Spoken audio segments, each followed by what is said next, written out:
No niin. No niin, nyt voi alkaa. No niin, minä olen Topi mummo. Minä olen omaa sukua Lempinen ja syntyisin Karjalasta. Laatokalta lähtenyt sieltä 2 kertaa evakkoon. Ensimmäisen kerran kun lähdettiin, niin olin 10-vuotias. Toisen kerran olin 14-15-vuotias. Sitten jatkosodan jälkeen lähdettiin. Karjalasta? Karjalasta, niin. Joo. Mistä päin Karjalaa? Mantsin saaresta Laatokalla. Niin. Sieltä minä olen lähtenyt ja syntynyt sieltä. Minkäs kokoinen perhe? Sieltä, silloin välirauha kun tuli, niin sitten me mentiin takaisin. Me oltiin silloin evakkona Leppävirralla silloin 39 kun lähdettiin. Me mentiin sitten välirauhan aikana takaisin sinne. Ja mä en muista niitä vuosia, että milloin se jatkosota alkoi. Alkoiko se 40 vai alkoiko se 41? 41. Joo niin. Hän sitten kovin iso ja suuri vielä ollut, enkä mä suuresti kasvanut koskaan, mutta mulla on maantie rakennettu liian lähelle takapuolta. Niin se, sitten juhannusaattona, se välirauhana kun jatkosota syttyi, niin juhannusaattona lähdettiin sitten toisen kerran. Mutta silloin tuli niitä 39 kun lähdettiin, niin 3 aikaa yöllä tuli naapurin isäntä kolistelemaan, että pitää pukea paljon päälle ja 5 päivän eväs ottaa mukaan. Että se meinas mennä sitten niin äkkiä se homma, mutta ei se sitten kuitenkaan ihan niin 5 päivää mennyt. Ja sitten piti olla siellä saaren toisessa päästä. Asuttiin keskellä saarta. Mutta hei, mennään ihan siihen alkuun. Mikä vuosi synnyit? No 39 silloin kun se alkoi. Alkoi 39 ja joulukuun eka päivä lähdettiin. Ja minä olen 29 syntynyt. Mä olin just 10 vuotta täyttänyt. Ja sitten mietit, kuinka iso perhe sulla oli sitten kun synnyit? No sitähän meillä oli 11 henkeä. 11. Meitä oli 9 sisarusta kaiken kaikkiaan. Se pappa ja mamma. Ja silloin asui meillä vielä tuon äidinäiti, minun mummo. Silloin sehän oli halvaantunut ja kaikkihan sieltä evakuoitiin silloin, ketään ei sinne jätetty, mutta sitten luoja otti kuitenkin mummon pois, kun me lähdettiin eka päivä, se oli perjantai. Onko tämä jatko vai talvisota? Onko tämä eka kerta kun lähditte vai? Eka kerran, joo. Ja, niin mummo jäi sinne, me käytiin hyvästelemässä mummon sinne kammariin sitten vaan. Mutta kyllä mummokin olisi sieltä evakuoitu, ei sinne ketään jätetty. Mutta perjantaina lähdettiin, perjantai ja lauantai välisenä yönä mummo oli sitten kuollut. Ja ukki ja sitten naapurin isännät oli rakentanut yön aikana siellä navetan yli, sillä silloin oli aina niitä lautaa, kuivaa lautaa ja semmoista, niin rakensivat mummolle arkun. Ja sitten oli ollut kauhea ilmahälytys justissa päällä, kun mummo hevonen laukannut sen kun kavioista pääsi sinne hautausmaalle ja niin mummo pääsi sinne. Se olisi heti alkumatkasta kuollut, sit, jos olisi pitänyt lähteä evakuoon. Niin eikö se sun mummoskin sitten, mieti sehän eli jo, milloin se syntyi? Se varmaan 1800-luvulla eli. Niin varmaan on syntynyt, se mummo, niin kato, kun minun äiti oli syntynyt 1890 ja minun isä oli syntynyt 1881 tai jotain semmoista. Se on älytöntä miettiä, niin kuin, että 1800-luvulla ei voisi niin kuvitella sitä.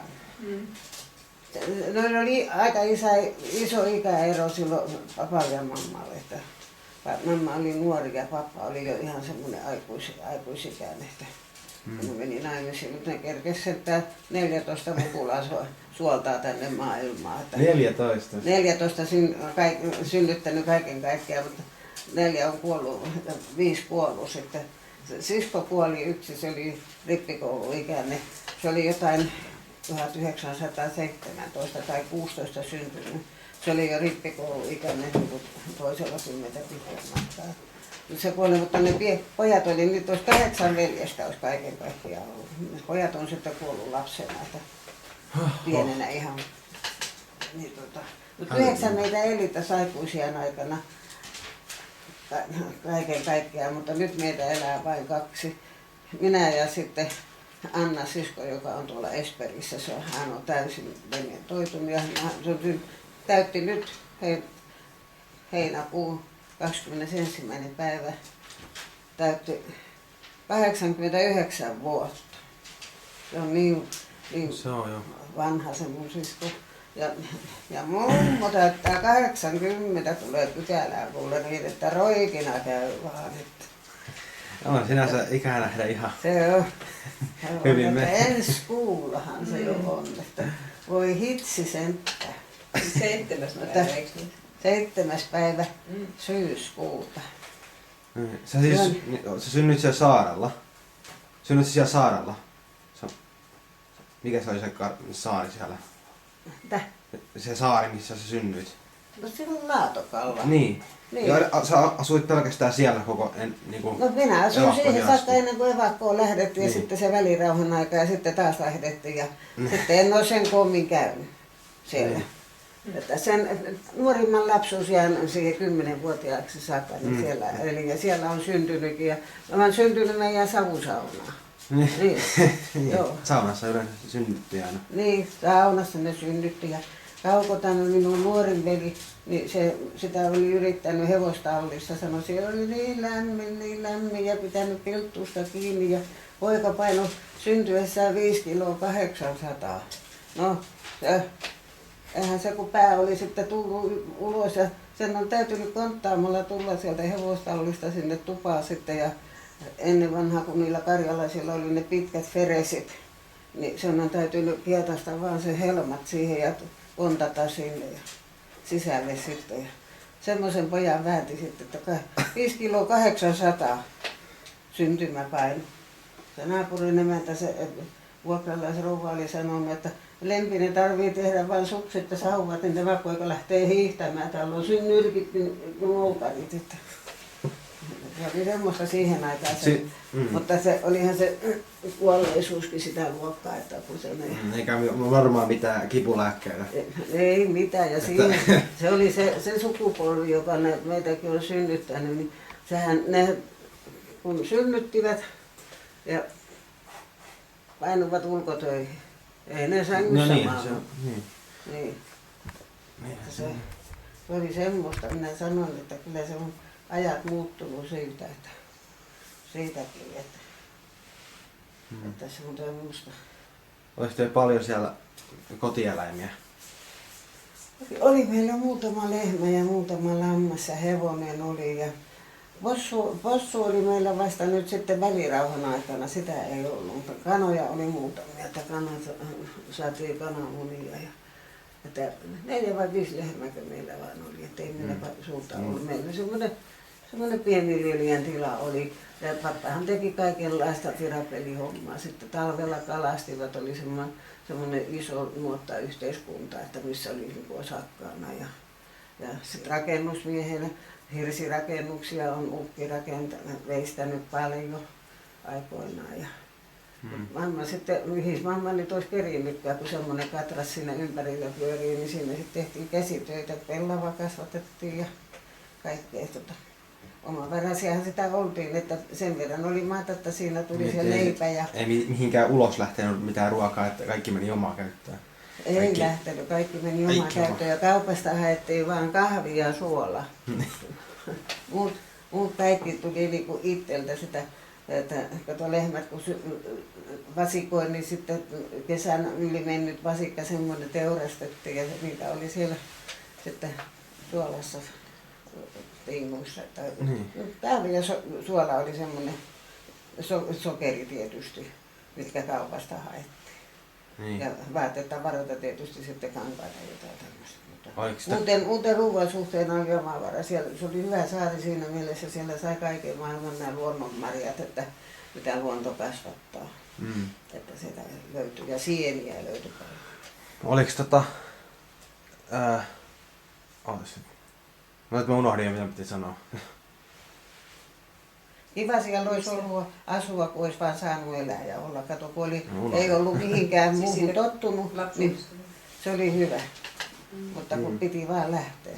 Ja sehän jäi kokonaan sitten Venäjälle. Sinne jäi, kato silloin 39, niin kun 3 aikaa aamuyöstä tuotiin sana, että 5 aikaa, 6 aikaa pitää olla siellä saaren toisessa kärjessä sitten menossa. Ja se oli sen verran, laatukarana tuli jo riitteessä, että se iso moottorivene ei päässyt ihan siihen rantaan, että ensin mentiin soutuveneeseen ja sitten soutuveneeltä siihen isoon moottoriveneen, mikä vei meidät sitten semmoiseen linnakepaikkaan nimeltä Kaita.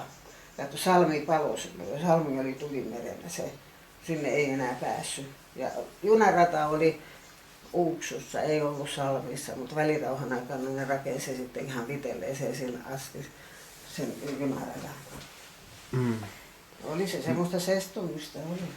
Sitten kun talvisota tuli, niin mihin te evakuoitiin? Leppävirralle. No, muistaakseni menettiin Varkauteen ja siitä sitten taas kuorma-autoilla sinne mentiin. Se oli semmoinen paikka, kun se oli yhden isännän omistama se saari.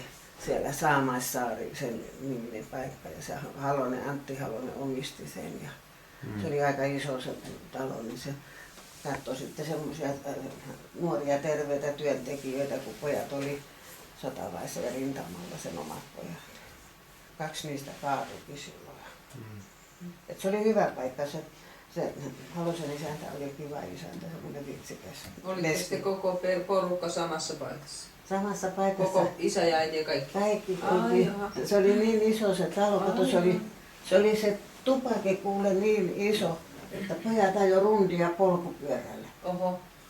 Siinä me asuttiin, sitten iso leivin uuni oli ja mä tykkäsin siellä olla. No sitten me jouduttiin tämän toisen kerran, tultiin Siilinjärvelle. Ja se kesti 5 vuorokautta se matkanteko härkävaunussa. Ja niin oli täyteen kuule ahdattu niitä ihmisiä, että jotkut seisoi yhdellä jalalla siellä monta päivää. Että hyvä kun istumaan pääsi, mutta nukkumisesta ei ollut. Sitten ne jossain tuolla väliasemalla, kun juna pysähtyi, niin toivat semmoisia lankkuja, että kato, kun se oli tavaravaunu semmoinen avonainen. Ja sitten on vain että tällä puolella sitten ne paikat. Niin toivat lankkuja siihen sitten, että missä sai istua, että istumapaikkoja. Ei tarvinnut kauaa olla, kuule, kun joku tuli, kun märkä rätti siellä alas, kun torkahti heti, kun pääsi istumaan. Niin tuli jonkun niskaan. Oli siinä niin kova kiire, että sitä piti tunkea niitä ihmisiä niin paljon? No ehkä niillä ei ollut sitä tilaa. Kiire oli, mutta ehkä niillä ei ollut tarpeeksi vaunuja. Aivan sitä, niin. Joo, voi kauan. Koska se oli niin surkeata sitten vielä. Sitten rupesi vähän pelottamaan. Salmin asemalla kun juna tuli, niin se ajoi muutaman pysäkin, kun siellä ihan rajan pinnassa oli sitten 2-3 kylää. Ne haettiin sieltä ne ihmiset pois sitten kanssa samaan junaan ja sitten lähdettiin vasta tulemaan tänne. 2 kertaa oli ilmahälytys. Kyllä siinä IT-tykki oli siinä junassa, mutta ei ole tuntunut, ei se sitten pommittanut eikä mitään, että se meni mutta ilmahälytys muutettiin. Pysähtyykö se sitten sen hälytyksen? Pysähtyykö se juna sitten?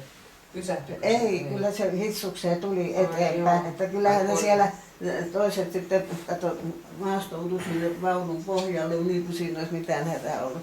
Kaukolla oli sitten täällä mun nuorimulla veljellä, sillä oli koira. Se oli niitä venäläisiä koiranpentuja. Se ukkia kiristi, sanoi, että minä en tee ikinä hevoselle apetta, että kun se naapurin Mikko otti koiranpennun, niin Kauko tahtoi kanssa koiranpennun sitten.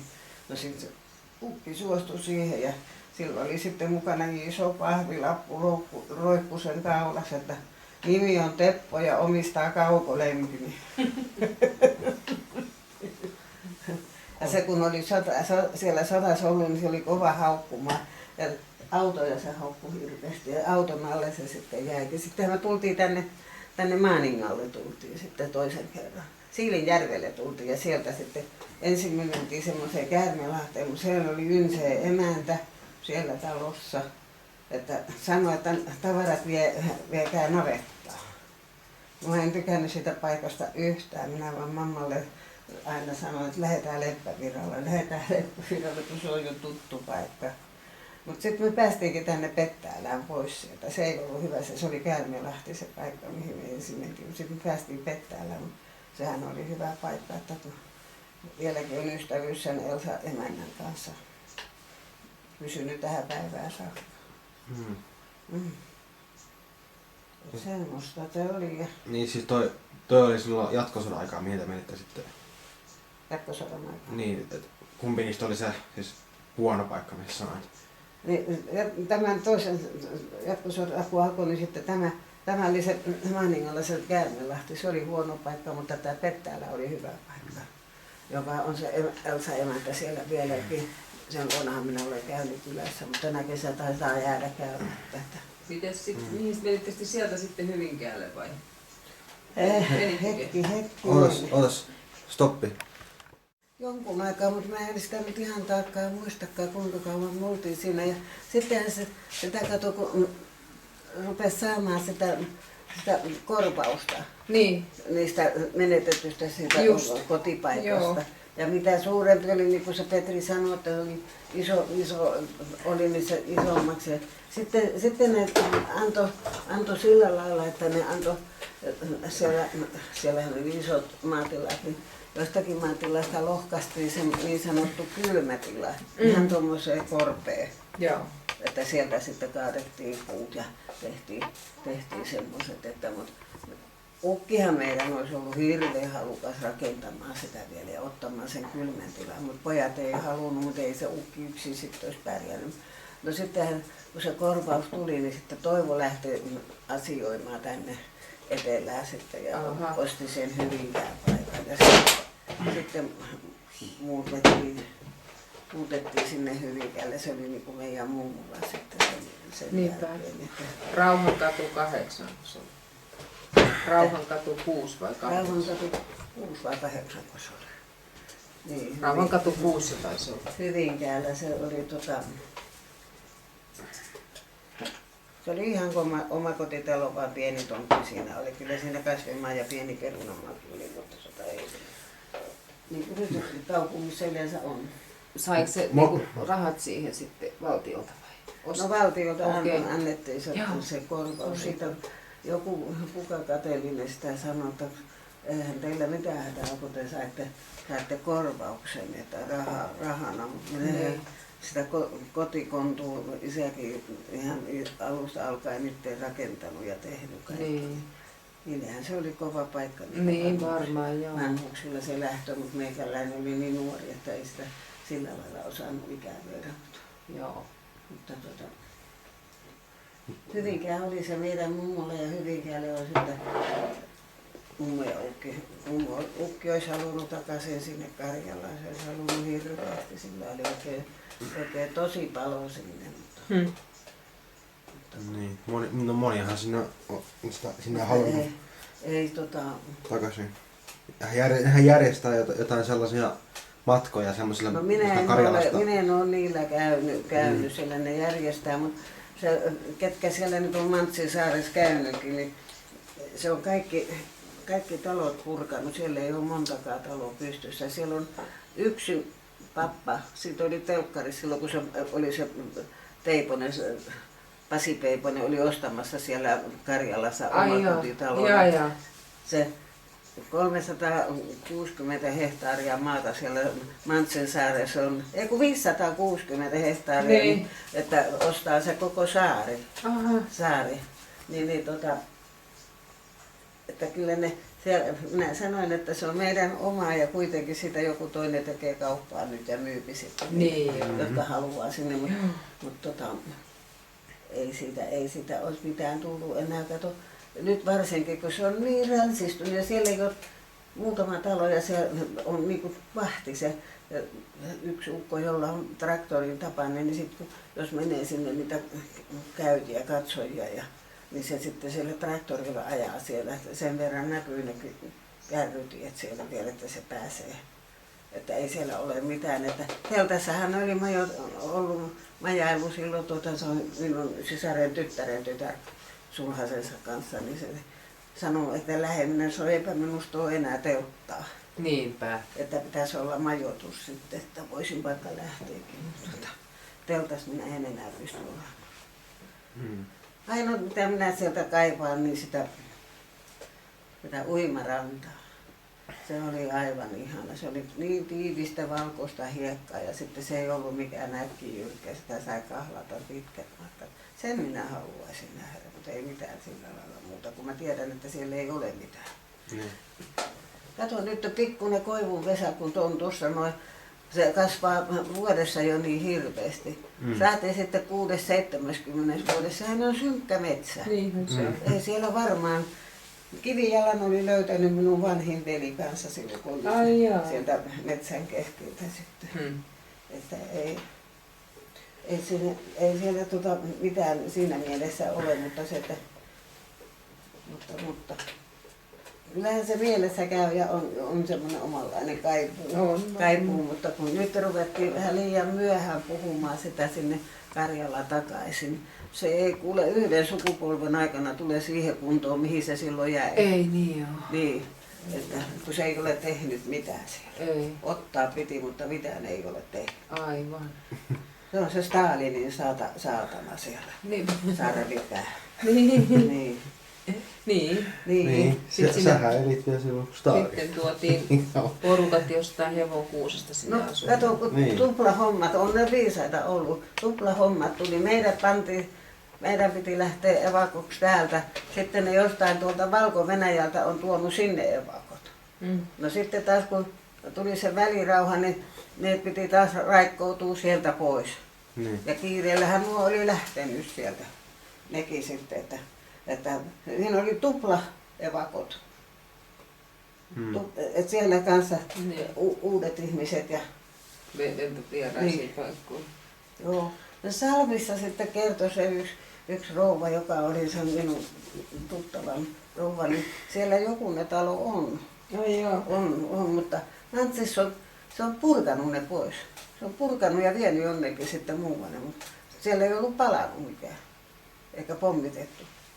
Mutta se on ihan purkamalla purkanut pois. Ja Niilon vanhin poika Martti sanoi, että hän kun siellä oli käymässä, niin hän löytyi sen kansakoulun portin pylväät. Se oli sementtiportin pylväät, niin hän tunsi siitä. Että se on niin suuri metsä sillä päällä, että ei siellä juuri, että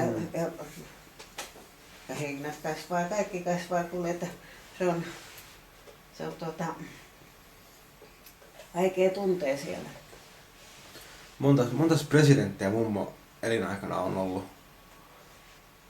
Niin monta presidenttiä Suomella on ollut, kun sä oot ollut elossa? Niin, montahan niitä on.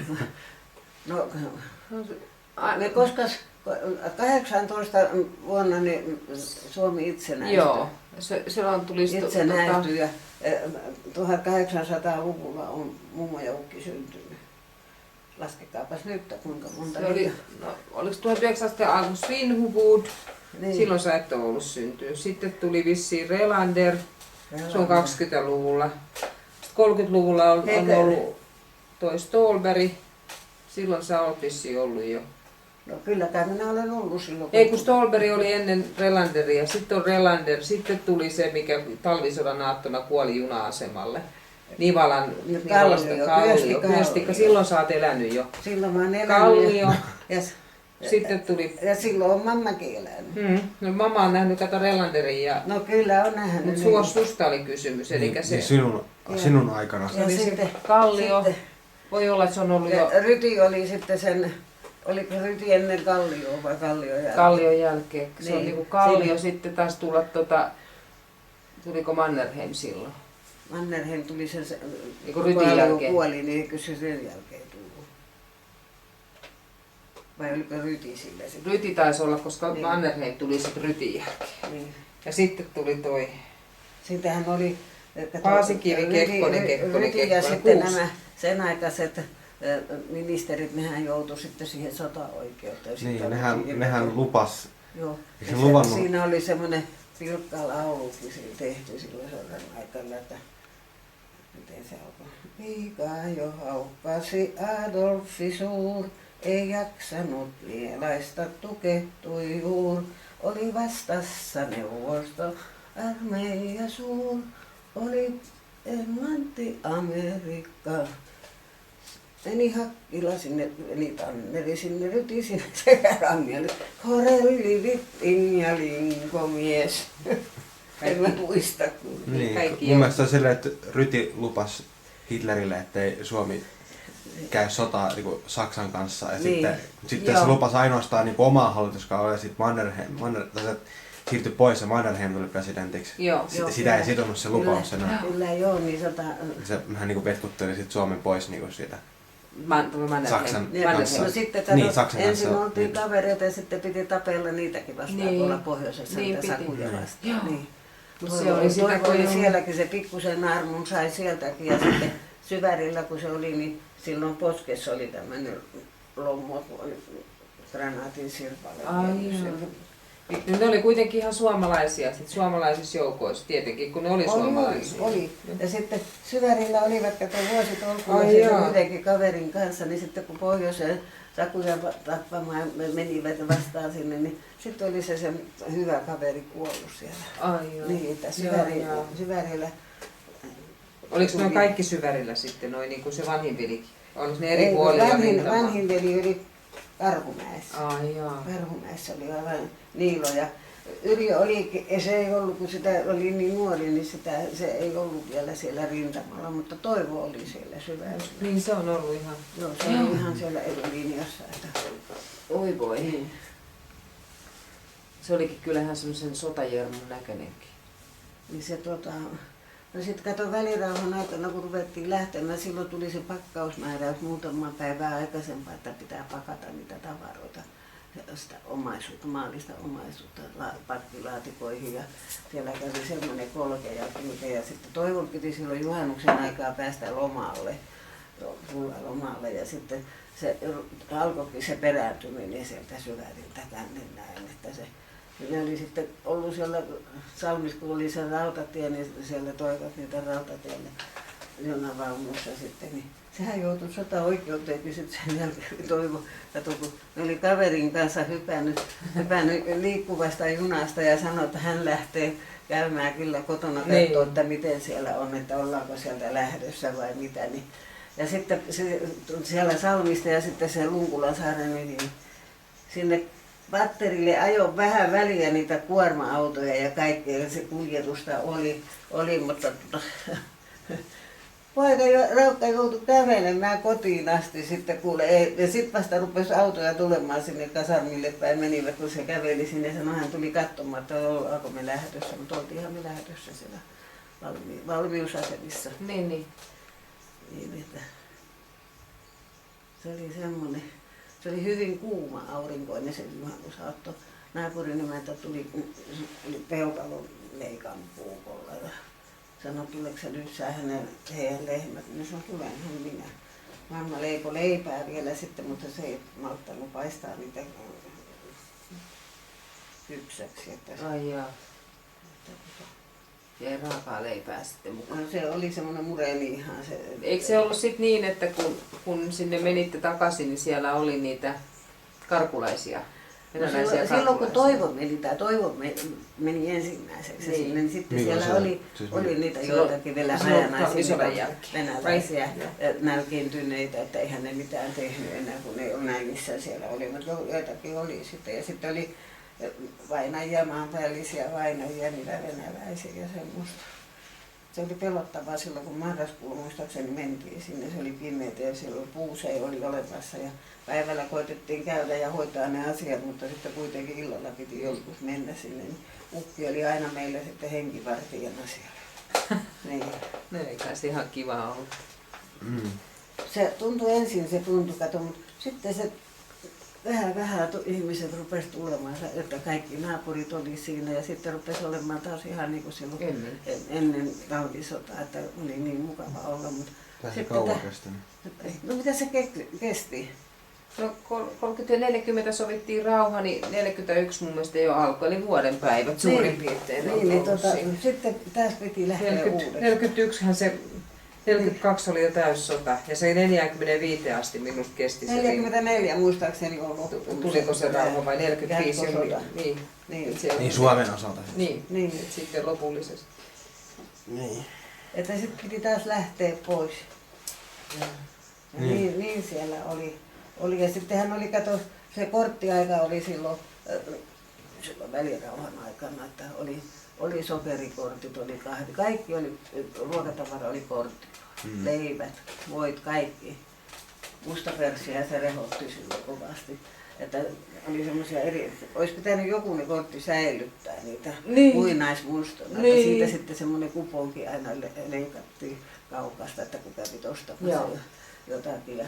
No eihän se, kun mekin oltiin justiinsa semmoisia sänkiäisiä kasvavia, niin eihän se leipäannos riittänyt, ei millään. Että sitä oli se, tavallaan hiukan niin kuin nälkää näki. niin. Sitten varmaan, siis mihin aikaan tuo korttisysteemi oli? Oliko se niinku välirauhan aikana? No, välirauhan aikana oli. Joo, no oliko te sitten, että varmaan keräsitte marjoja paljon sitten? Marjoja? Tai niin. Marjoja jos ei se ruokaa kerättiin. Ja sitten ukki keksi jostakin sitten mustasta pörssistä tietysti, niin oli saanut säkillisen vehnän jyviä. Mutta kato, vehnähän on hirveän tiukkaa sitten. No mamma niitä kuivasi sitten, leivinuuni lämmittiin, niin se kuivasi pellille, lähti ja kuivasi niitä jyviä sitten. Ja, että saatiin sitten rähönjauhoahan sitä vehnästä tulee. Ai joo. Ja oli sitten urakka minun ja Anastasian, että lähdettiin aamulla, se oli semmoinen tuohesta tehty tämmöinen jauhovakka. Niin kuin tuohesta niitä tarvikkeita tehdään. Niin semmoinen lähdettiin sitten, kourallinen meni siihen kivipesään sitä käsikivellä. Koko päivä meni, kun me aamusta mentiin ja illalla tultiin, sitten meillä oli se jauhovakka täynnä.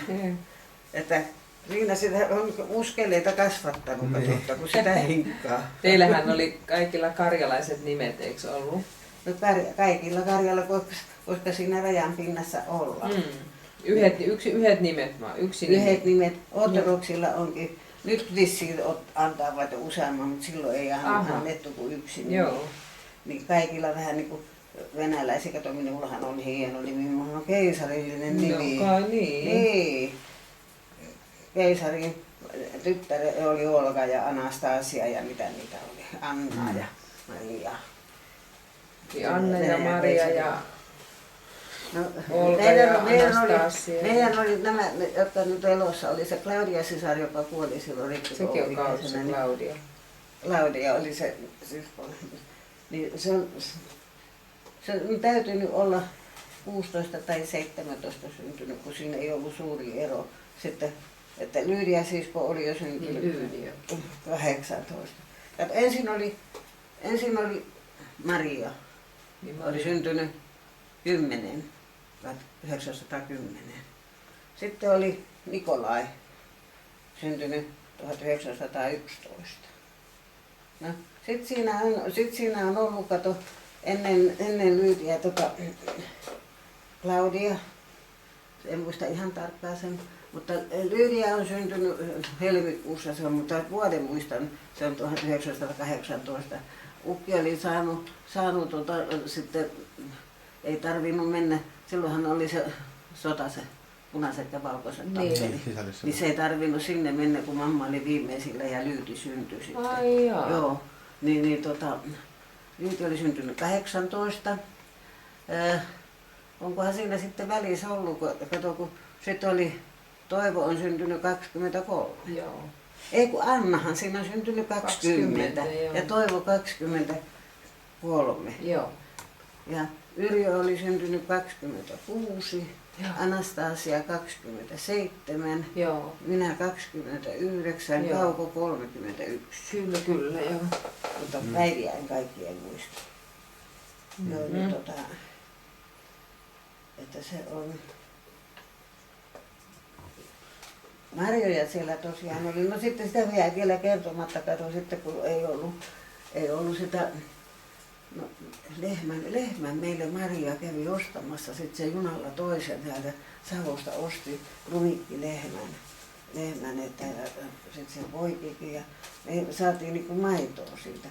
Mutta sitten syötiin ihan sitä Ja sitten perunatkin laitettiin kasvamaan, niin kato, kaikki perunat kun kuorii, kun ne idun paikka on. Niin sen verran jätettiin paksummaksi se idun paikka, että laitettiin sitten kasvamaan, niin siitä rupesi kehittymään sitten perunaa. No sitten Ukki oli keksinyt sitten 2 semmoista muikkuverkkoa jostain, mistä se osti sitten, tämä Mustas pörssissä tietysti. Laatokan sai sitten, laski ne verkot ja sieltä tuli semmoisen iso Laatokan muikku. No sitä oli sitä muikkuu kuule niin, että sitä syötiin aamuin illoin ja kerran keskellä päivääkin, kuule tuntui, että tulee korvista, niin mä en ole kuule kilo ostanut tämän elämäni aikana muikkua. Niin minä sain, Ukki vaan sanoi, syökää kalua, kalua syökää. Leipää ei ole kuin pieni mulune. Kalua. Ja semmoinen korsu oli, kun piti rakentaa silloin korsujakin, että mihin mukaan mennään pakoon, mutta eihän sinne jätetty ketään korsuihin sitten. Joo, niin siellä päästeltiin niitä muikkuja, kun tuli mereltä, sitten jäiset verkot oli siellä, niin siellä oli sitten vähän häkääkin siellä kaminahan, siellä on korsussa kaminaa. Niin se teidän pihalla vai missä? Ei, kun siinä rinteessä siellä mentiin. Oliko se joku varastotilas? No ei siellä ollut mitään oikein, niin. Mutta tosiaan muikut päästeltiin siellä oli sen verran lämmin. Joo. Ja olisi kylmä ollut siellä niin, ollut. aivan. Mutta kyllä mummo söi muikkua, niin ei ole tarvinnut suolattuja muikkuja pikkusia olen ostanut, mutta en ole kyllä tuoretta ostanut. Niin. Kiintiö täyttynyt. Kyllä, jos kiintiö oli täysi. Eihän siinä mitään. No, mitäs sitten? Ukki, kun se puhuu just niin sitä karjalan kieltä ja karjalan murretta, se ei, et eihän nämä minun lapsetkaan ymmärtänyt, kun Hyvinkäälle mentiin kuule. Mummon kielestä sai vähän selvää, mutta nämä tuli minun helmoihin kysymään, että äiti, mitä se Ukki puhuu, minun piti tulkata. Niin. Ja Ukki oli sen ajan ihminen, kato, että silloin jotain kiertokouluja olisi ollut, mutta Ukki ei osannut lukea eikä kirjoittaa. Joo, ei. Mamma oli käynyt kiertokoulua sen verran, että se osasi nimensä kirjoittaa ja oliko se kansaneläkettä tai mitä siitä rupesi saamaan, kun Hyvinkäällä oltiin. Niin, varmastikin kansaneläkettä. Niin se mamma hoiti sitten sen, että Ukki pani vaan puumerkin sitten siihen alle, että se ei osannut kirjoittaa ei lukea, mutta päässä lasku oli kuule, kun se niitä rakennuksen juoksumetriä laski, niin siihen se oli kyllä mestari. Mutta ei osannut kirjoittaa. Kuvia tykkäsi katsoa lehdestä kahdessa. Aika jännää. Ei niin lyhyellä ajalla niin kuin voi olla. Niin, oliko Suomessa mitä koulujärjestelmää, milloin koulujärjestelmä tuli Suomeen? On se tullut jo ennen, koska äiti on käynyt jo kansakoulua sielläkin. On se ollut? Alakaulua kävi jo silloin, oliko se ensimmäinen vai toinen vuosi, kun oli silloin? Sehän on ollut 36, kyllä se on tullut joskus silloin. 39. Mutta onhan ne käynyt sun siskotkin jo niin, koulua. Siis, on. Kukahan on ekana käynyt koulua sitten? Siis oikein järjestettyä oli meillä ihan siinä Työnpäisillä käyty ja se oli ihan iso koulurakennus rakennettu sinne. Ja, onkohan Anna käynyt ja onhan no kaikki käynyt. Niin. Joo, Annit ja kaikki. Niin on. Joo. Että on se sitten ollut, kato 20 jo. Onhan se ollut varmaan 1800-luvulla edustettu koulu. Jos se on tullut silloin, kun se Suomi itsenäistyi, niin heti kohta voi olla sen jälkeen. Niin, sen jälkeen. Mä uskoisin, että Suomen oma niin varmaan. Niin, koskahan se liitännäinen siihen, että opetetaan kato omalla kielellä. Joo, niin että siihen saakka oli vähän niin kuin venäläisiä suurempi osa, mutta sitten tuli tämä suomen kieli. Pitäähän ihan katsoa tuosta Wikipedia. Katoppa Tiina, koska meillä on tullut koulujärjestö. Wikipediasta, katotko? No, katotko milloin Suomeen on tullut vakituinen koulujärjestö, löytyykö Wikipediasta? Ja milloin se jatkosota alkoi ja milloin se loppui? Mites 44 se loppui. Joo, Suomessa. Mitäs sitten niin sen sodan jälkeen? Niin, mitä niin tapahtui? No sitten kato Hyvinkäälle, kun en minä siellä paljon kauaa asunut. Asun minä vähän aikaa sitten siellä Tirjon kanssa kyllä, mutta en minä En minä kauan asunut. Minähän asun Annin ja Kostinkin luona siellä Miessaaressa silloin. Niin Helsingissä? Minä tulin sieltä maalta ensimmäisenä tänne Hesaan. Niin. Ja asuin niillä Miessaaressa. Miessaaressa oli silloin niitä. No oliko tää vielä 40-lukua? 40-50-luvun taiteessa. Niin. Varmaan 40-luvun lopussa. Niin, ihan 49 tai 48. Joo. No oliko sitten kun sodan jälkeen, niin oliko siitä vähän niinku, millainen ilmapiiri? Niinku, varmaan oli sit aika niinku semmoinen sotakamppunen sen. Tarkoitatko sitä, että kun mentiin evakoksi tuonne? Niin siis sitä, että sit kun sota on, niinku, oli loppu kokonaan, Niin. että ei varmaan ollut ihmisillä niinku mennyt aika paljon omaisuutta eikä kellään ollut oikein mitään sitten. No olihan se siinä mielessä sitten, mutta se, että kato se korvaus mikä tuli, niin se meni siihen asumukseen. Se meni siihen Hyvinkään tonttiin. Ja siinä oli jonkun se vanha talo, ei se uusi ollut, mutta töihinhän sitä mentiin. Minäkin olin piikana sitten siinä yhdessä talossa, että oli 40 kuukaudessa palkkaa ja silloin mulla oli omat hampaat, mutta nyt jos mä menisin töihin, niin jos olisi talon ruoka, niin nyt mulla on rinteempää tekevät hampaat. Joo. Niin. Mutta Topi kysyi sitä, että millainen se oli se yleinen ilmapiiri sitten sodan jälkeen, että miltä niin, se siis, tuntui. Minkälaisia ne ihmiset oli? Millainen mieli ihmisillä varmaan? Minkälaisella mielellä ne ihmiset oli? Muistaakseni? Sehän vanhemmilla oli hyvin ikävä. Vanhemmilla, mutta meikäläinen kun oli nuori, niin nuori unohtaa nopeammin, että se ei ollut niin. Mutta vanhemmista tuntui ikävältä. Mutta entäs sitten puhuuko, tarkoitan sitä, että kun täällä niinku olit Helsingissä ja muualla, niin puhuuko ne ihmiset siitä sodasta tai puhuttiinko sitä vaan tulevaisuudessa? No, lähinnä se oli tulevaisuus niin. Ja sittenhän siinä oli ne Venäjälle ne suuret sotakorvaukset, piti maksaa hirmuiset ja niin. Se otti kato Karjalan kokonaan ja Petsamo ja sitten toi mikä toi on tuossa niin, tässä Hangon lähellä niin. Niin. Ja niin. Se ja vielä sotakorvaukset. Niin. Maksettiin. Sehän sitten on sinänsä ollut hyvä että on sehän on ollut kauhean tehtävä sitten no siinä työllisyys ja se kasvoi siinä niin, sitten kun oli semmoinen tehtävä niin osaaminen, tehdasteollisuus oli kyllä hyvä. Niin. Ja pojat kato kun kaikki on pojat on veljet, kaikki on kirvesmiehiä ollut, ukki oli kirvesmies ja pojat on kaikki, niin silloin kun ne ihmiset, nämä evakotkin rakensi niitä uusia, niin ne pääsi rakennuksille töihin, että sitä työtäkin löytyi sitten sillä lailla, että se ei ole niin kuin, nyt on tämä työttömyys, että sitä oli, koska sitä rakennettiin tavallaan niin kuin jälleen tätä niin Suomea. Niin, että, kyllä. En mä tiedä, osaanko mä sinulle vastata oikein. Ei. On. Niin. Sulla on väliä mitä? Oikein. Mutta se hirmuiset määräthän ne vei sinne kaiken maailman tavaraa sinne Venäjälle. Voi hyvänen aika. Loppuun asti ne maksettiin. Kaikki maksettiin. Kaikki maksettiin. Aika harvinaista se. Jossain luki, että kun viimeinen junalasti lähti täältä sinne Venäjälle. Kaikkea kaikenlaista teknologiaa, kaikkea puutavaraa, mitä helvettiä, kaikkea. Että minä sanon, että tämmöinen piru kun pääsee lakia lukemaan, niin kyllä se osaa ottaa. Niin. Ja Karjalan vei.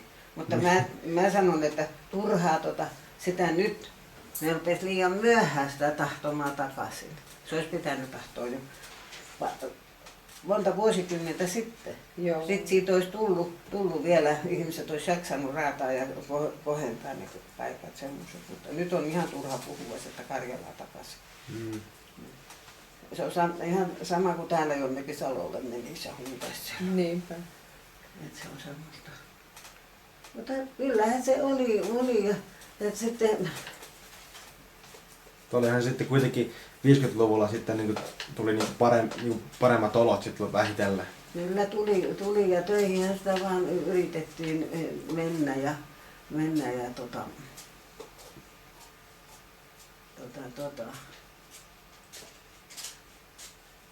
Oliko koit se sellaista syrjintää? syrjintää. Kehtasitko sä puhua kauheasti, mistä sä olet? En. No, Sä ainakin käytit toista nimeä, sä vaihdoit nimessä, enemmän minun mielestä tuolla kato, kun tultiin sinne härkävaunussa, sitten siellä oli määrätyssä paikoissa oli tehty jotain ruokaa, hernekeittoa tai lihakeittoa tai mitä tahansa, niin ne tarjosi meille vieraille ruokaa siellä sitten. Niin kyllä sieltä enemmän silloin kuuli, että toisen luokan mustalaiset ja ryssät, mitä tänne tulette, menkää takaisin sinne kotiin, mutta ei niin kuin tuolla sitten evakkopaikassa. Entäs sitten tässä niinku normaalissa elämässä? Mä tarkoitan tässä, kun sä olit, kun sä hänet Olga-nimeä käyttänyt jostain syystä. No minä en käyttänyt. Halunnut vai? Minusta se oli niin ruma. Ai se oli vaan sen takia. Mä ajattelin, että jos sä olisi tainnut selittää, että se kun on venäläinen nimi. Minusta se oli niin ruma nimi. Että kaikki rupesi vaan oiliksi sanomaan ja minä Pöllö kirjoitin vuosikymmenet kuule väärällä nimellä papereita alle. Niin teit, joo. Niin. No sitten kerran oli minun, kun menin tuohon lääkärille, Timo Strandbergille, niin Timo Strandberg kysyi, että sanoi, mikä se nyt sitten oikea nimi on, että kun taas oli Oili ja Olgaa. Niin minä sanoin, no kyllä se nyt saa olla Olga, että nyt kun mä oon näin vanha ja ruva, niin minä hyväksyn sen nimen. Timo Strandberg sanoi, että hyvänen aika, sehän on keisarillinen nimi. Niin, minä sanoin, no nyt sitä suuremmalla syyllä minä olen Olga. Kyllä. No mihin sitten sieltä Hyvinkäältä? Mihin sä muutit sieltä sitten? Hyvinkäältä. Niin mitä se niinku sitten niinku No, miten se eteen? minä silloin kato Annin luona asuin siellä Miessaaressa ja sitten Teuvon isä asui siinä naapuritalossa siellä Miessaaressa ja Teuvo tuli tämä merimies tuli maihin, laski maihin sitten ja siitähän sitten vaan rakavoituttiin ja että Akkilpon tunsin ennen kuin miehen. Sittenhän me siellä Miessaaressa meidän häitäkin tanssittiin siellä luentosalilla. Tää oli sitten varmaan 51 vai? 52. Milloinhan se tuli sieltä? Se tuli sieltä meriltä jotain 51, koska tai 50, milloin se on tullut, kun se on pitänyt armeijaa tänne tulla. Se on ollut... No se ei ollut montaakaan, kato kun se oli 2 ikäluokkaa vanhempi. Niin, no se on vanhempi, ollut... kun se tuli 24 sitten varmaan. Joo. 22. Joo. Sitten se joutui sinne Uuttöön. Mikä se on? Uuttöön, joo. Sinne. Jos 52 myös 29, onko se ollut 23? Niin. Se oli yhtä vanha kuin minä olin silloin, kun 12 myös 9. No mä en laske. 29 ja 12 plus 90, 23-vuotiaat olette niin. ollut. No eihän se sitten ole ollut kuin 9, niin eihän se ole kuin 20. Onhan se silloin ehtinyt jo käydä, mitä helvettiä, eihän se niin kauan sitten. Se joutui vinttiin sitten heti. Ja... Niin se meni sit vasta armeijaan, kun te olitte jo naimisissa. Niin meni, joo. Joo. No sitten minun piti hakea sitä sotilasavustusta, mitä helvettiä se oli. Minä silloin minä asuin Hyvinkäällä. Silloin minä asuin Hyvinkäällä. Kotona sitten? Niin. Joo. Että sieltä minä läksin, kato sitten kun Pirjo tuli se laskettu aika, niin minä läksin sitten. Anja ja Toivo asui Tikkurilassa.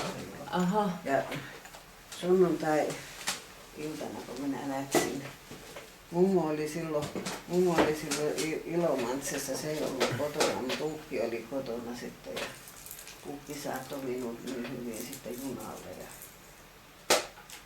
sieltä minä sitten läksin vasta silloin se sunnuntaina iltana. Kysy nyt mitä kysyt, mä höpötän omia. Ei, no sehän sidana, että niinku tää silleen soljuu. No, mitäs muuta sä muistat 50-luvulta? No silloin oli olympialaiset 52 niin, ja silloin käytiin kuule Linnanmäellä, mummokin kävi kuule maailman pyörässä. Niin, eikö se enemmänkin tullut radalla ja kiva. Soti, toi oli veikö se sitten alokkaita sinne, vai oliko ne jo sotilaita, Teuvo oli komentamassa niitä, vei niitä sinne viikokkiin ja minähän menin tanssimaan silloin ja Vuoristorakas kävi monta kertaa, mutta nyt en lähteä kuule kirveelläkään. Niin, Linnanmäkeen tuli 50-luvulla. Milloin se tuli? Joskus 52 vai 3 vai myöhemmin? En tiedä, milloin Linnanmäki on No ei Oliko se sen kummempaa ollut, että ei, mä en muista, joko se silloin alkoi se rautalankamusiikki silloin 50 alkoi. Rautalankamusiikki? Joo. Mitä se tarkoittaa? Eikö se on Tätä, rautalanka 60-luvulla tuli enemmänkin. ei se silloin vielä ollut. Silloinhan oli tätä iskelmää Erkki Junkkariset ja nämä tämmöiset, jotka oli kunnon iskelmälaulajia.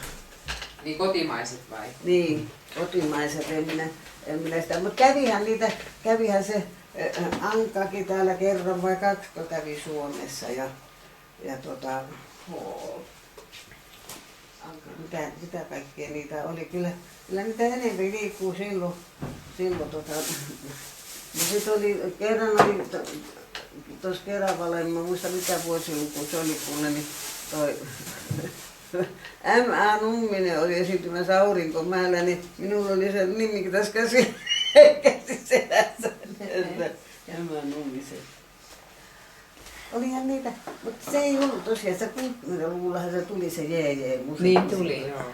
Ja silloinhan tuli muutenkin, kato kaikkea nuoriso enemmänkin. Mutta silloin oli Erkki Junkkarinen, hän oli oikein kysytty ja hyvä artisti aikoinaan. Ja otas nyt, ketäs niitä oli muita sen ikäisiä.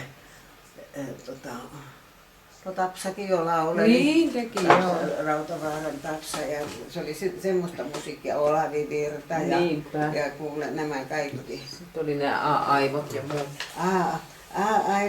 A-aimo oli, se ei ole niinkään, että nämä toiset A-aimo oli vanhempi. Niin oli joo. Mutta se, että A-aimo oli, kun mä olin vanhainkodissa töissä Keravalla, niin A-aimo oli Keravan vanhainkodissa, se sairasti keuhkosyöpää. Ja A-aimo nukkui silloin, kun mä olin yökkönä tuon Nummelan Irjan kanssa siellä. Että se oli tälleen ihan istuvassa asennossa, että sänky nostettiin tälleen ja se menehtyi sitten sinä yönä, kun me valvottiin ja me laitettiin se sitten sänky kuntoon ja sitten se oli tämä, ootas nyt Inkeri vai Ilmi vai mikä se oli se vaimo, niin se tuli aamulla sitten katsomaan, niin se pääsi sitten se sinne huoneeseen sitten. Joo. Että semmoista kuuluisuutta minäkin olen Niin. valvonut. Kyllä. Silloin oli niin huonossa kunnossa, että Honkasalolla, kun meidän osastonhoitaja jakoi ne lääkkeet, niin se ei enää jaksanut laulaa, niin se sanoi, että luo sairaiden käy sisällä hellä valkoinen, että kun se vei sinne lääkitystä. Mutta siihen aikaan ei ollut varmaan kivun lievitystä ollut. No kyllä sai kärsiä ihan rauhassa. Kyllä varmaan jonkunmoista oli. Toivon mukaan. Niin oli. Ei tarvitsisi kärsiä. Että se sitten nukahti siihen ihan rauhallisesti loppujen. Että se on minun tuolla työmaalla semmoinen. Niin. Milloin sä sinne menit sinne? Sä teit siellä koko työuran melkein siellä vanhaan. Minä tein siellä, minä olin ensin sillä lailla Tyrkyllä, minä menin sinne niin kuin kylvettäjäksi ensin. Sitten löytyi niitä sairauslomapäiviä ja vapaapäiviä, tuuraajia ja mä tein semmoisia niin kuin pätkätöitä ensi alkuun. Oliko tää silloin 60?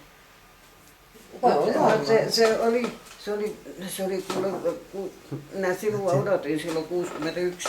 Minä olin ollut jo siellä, mä olin jo silloin muistaakseni silloin jo vakipaikalla. Just. Niin, että Koskisen Sirkkaa lomitin sitten siivoojana siellä ja kaikkea tämmöisiä lomituksia. Niin. Ne keräs kaikki sitten ne minun tätkät yhteen ja sitten vihdoin viimein sillä lailla sain sen jalansijan, että sain sen vakipaikan. Just, että sieltä tuli sitten. Joo. Siellä mä sitten työskentelin 26 vuotta pikkusta vaille. Aivan. Niin.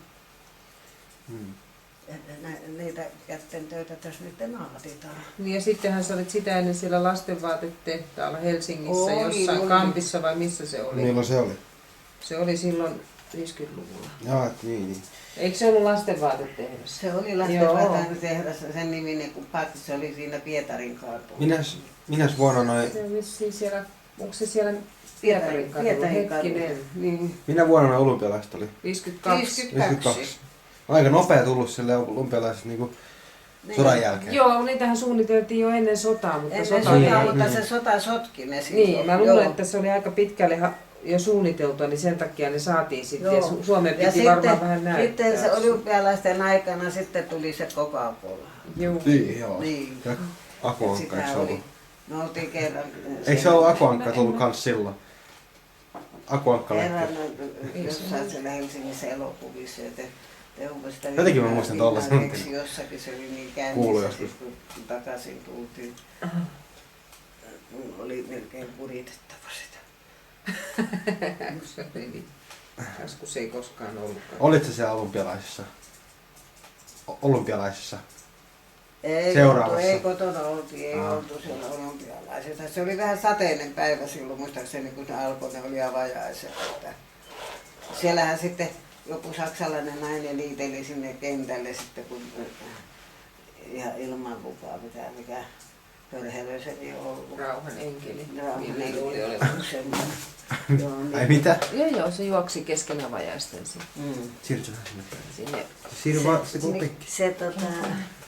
Tää narisi. Olihan sitä hulinaa siellä Helsingissä. Kato, minä olin silloin, kun mä Annin luona töissä olin, tai asuin Annin luona siellä ja Anna-Liisan kanssa. Anna-Liisanhan minä tunsin sitten kanssa ennen kuin Teuvo. Niin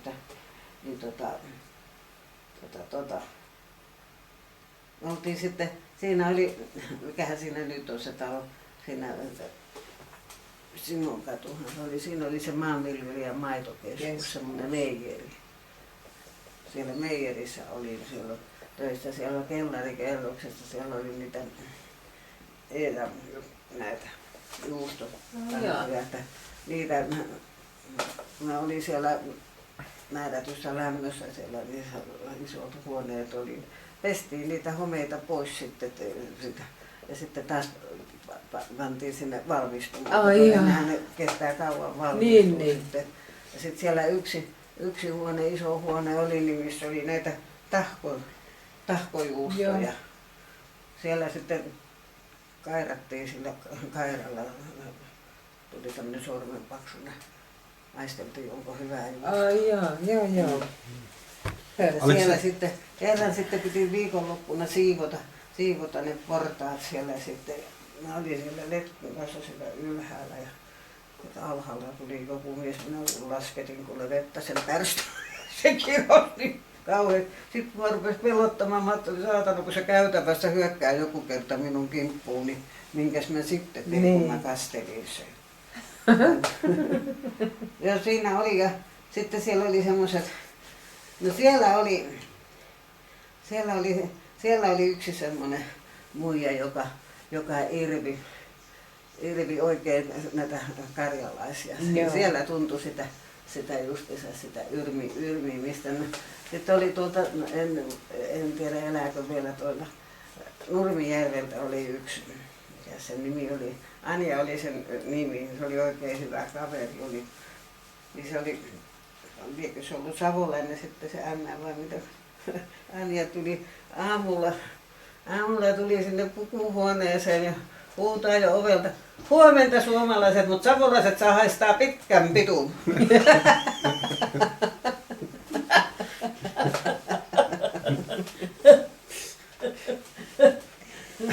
Se oli niin kiva ja sitten se pastorointihuoneessa kanssa oli sitten Suomi oli sen toisen nimi ja mikä se oli Backstrom tai joku semmoinen pappa toinen sitten, että ne kato semmoisiin altaisiin, isoihin altaihin laitettiin sen maito ja ne pastoroi sen, niin kuin ne tekee.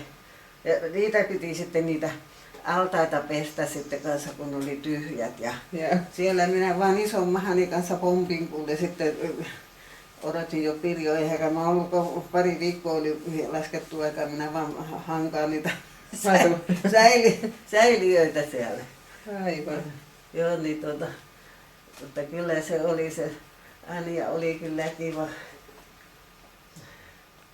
Jo sitten, niin sit se kerran kanssa se sama nainen letkautti sitten, oli vissiin jo kihlat ostettu ja tommoset, että ja, niin näkihän se sitten, että minulla jo maha rupesi kasvamaan, niin sanoi, että no, että kihlajaiset tulee, niin se ämmä sitten taas letkautti ja sanoi, että tai ristiäiset, minä sanoin, no pidetään nyt ensin kihlajaiset ja häät, että sitten vasta ristiäiset. Niin. Joo.